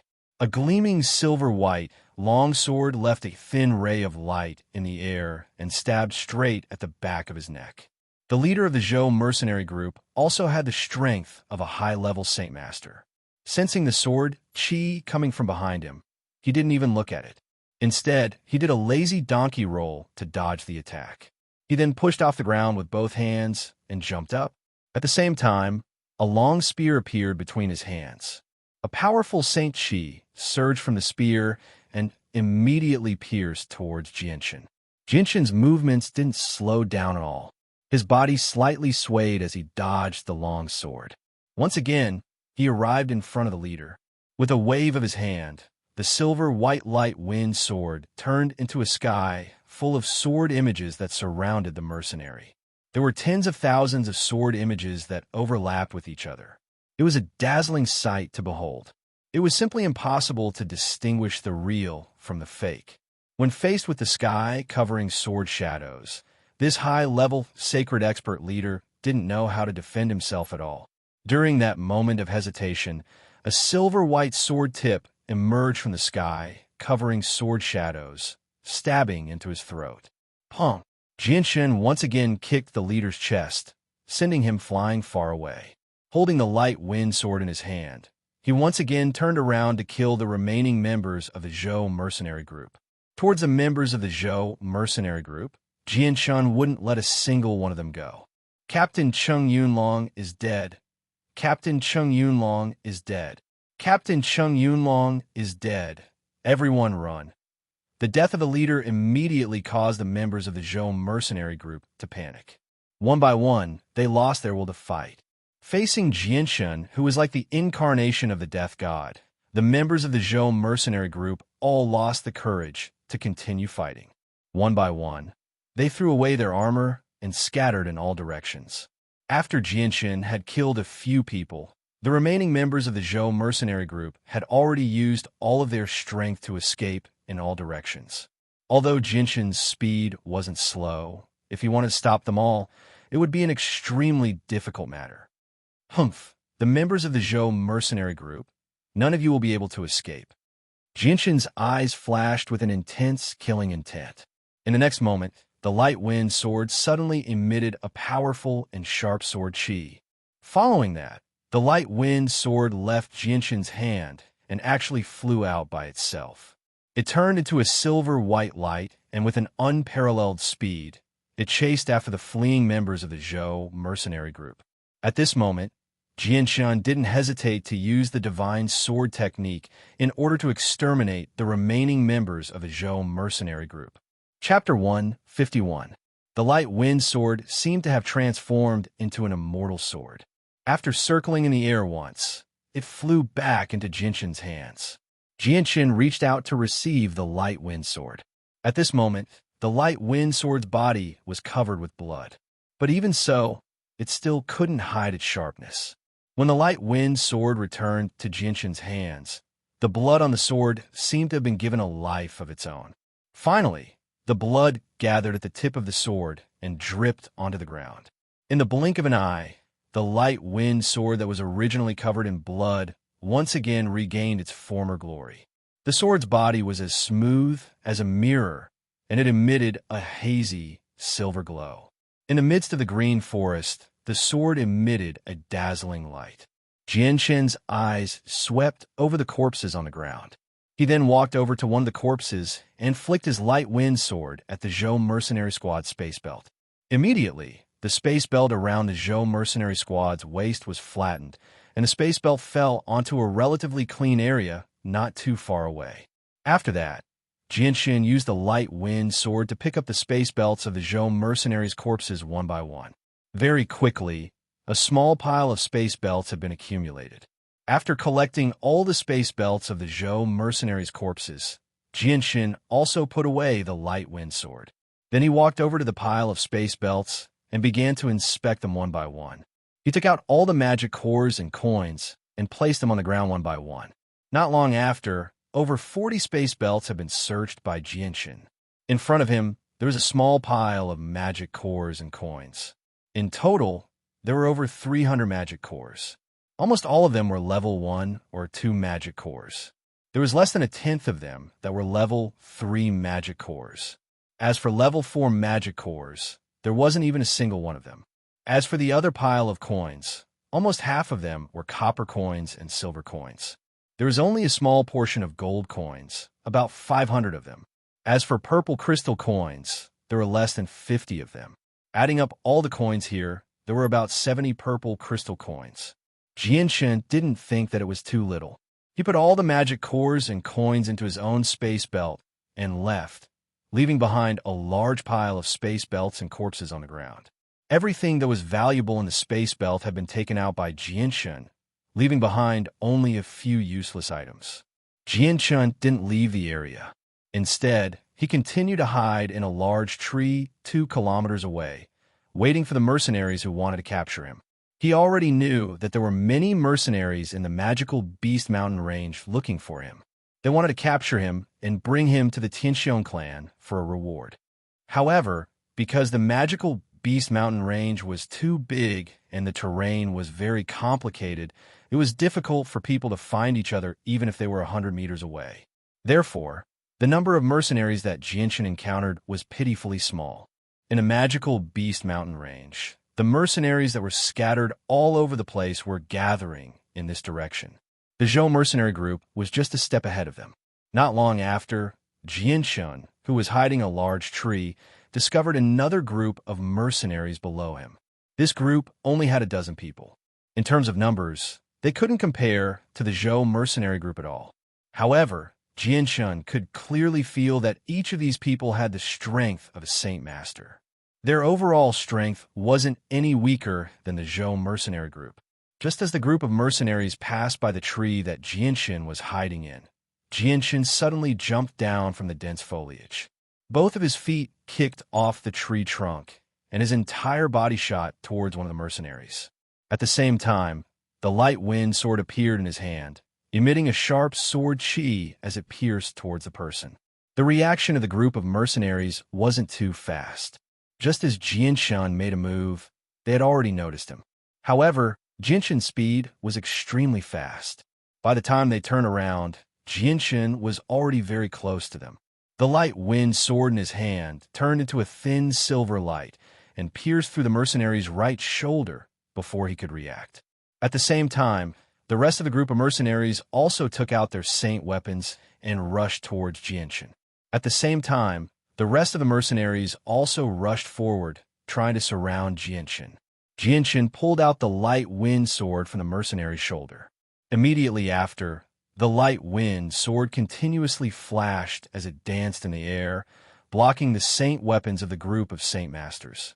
Afterwards, the silver light wind sword was like a poisonous snake as it pierced towards another person. This person hurriedly took out his saint weapon to block, but Jianshan's attacks were too fast. In just 2 moves, the mercenary's right shoulder was pierced through. "You're courting death." Seeing that another person was injured, the rest of the mercenaries were enraged. Their saint weapons were filled with saint force as they mercilessly attacked Jianshan. Jianshan floated backwards, nimbly retreating a distance of 10 meters. Following his retreat, the attacks from the other side also missed. In the end, the saint weapons that were infused with saint force fiercely struck the ground, creating a 1-meter-deep crater. Jianshan's right hand held his light wind sword and pointed it towards the ground as he calmly stared at the mercenaries in front of him. "You dare to sneak attack me, you bastard! You must be tired of living." A tall and sturdy man rudely cursed as he raised his sword and rushed towards Jianshan. Bantu! The tall and sturdy man had only taken a few steps when he was blocked by a middle-aged man with a resolute expression. The tall and sturdy man turned his head and angrily stared at the middle-aged man who had blocked him. He roared, "Mu Jian, don't block me. Can't you see that Ha Duo and Urk were injured by this bastard?" The middle-aged man who had been called Mu Jian lightly shook his head and ignored the tall and sturdy man. He turned his gaze towards Jianshan and said, "This friend, may I ask why you suddenly attacked us? You must have come here to capture a person called Jianshan." Jianshan indifferently said. Hearing this, the middle-aged man called Mu Jian's eyes suddenly fell onto the light wind sword in Jianshan's hand. Then, as if he had thought of something, his expression couldn't help but change as he said, "Could it be that you are Jianshan?" "That's right, I am Jianshan." Jianshan's face revealed a trace of a smile, but no matter how one looked at it, this smile was somewhat evil. Hearing this, the mercenaries looked at each other with excitement in their eyes. They never would have thought that the Jianshan they had been searching so hard for would actually appear here. If they could capture him now, then wouldn't the 10,000 purple crystal coins be theirs? However, the middle-aged man called Mu Jian didn't have the slightest trace of happiness on his face. Instead, he had a somewhat dignified expression. "So you are Jianshan, this is really too." "Shut up.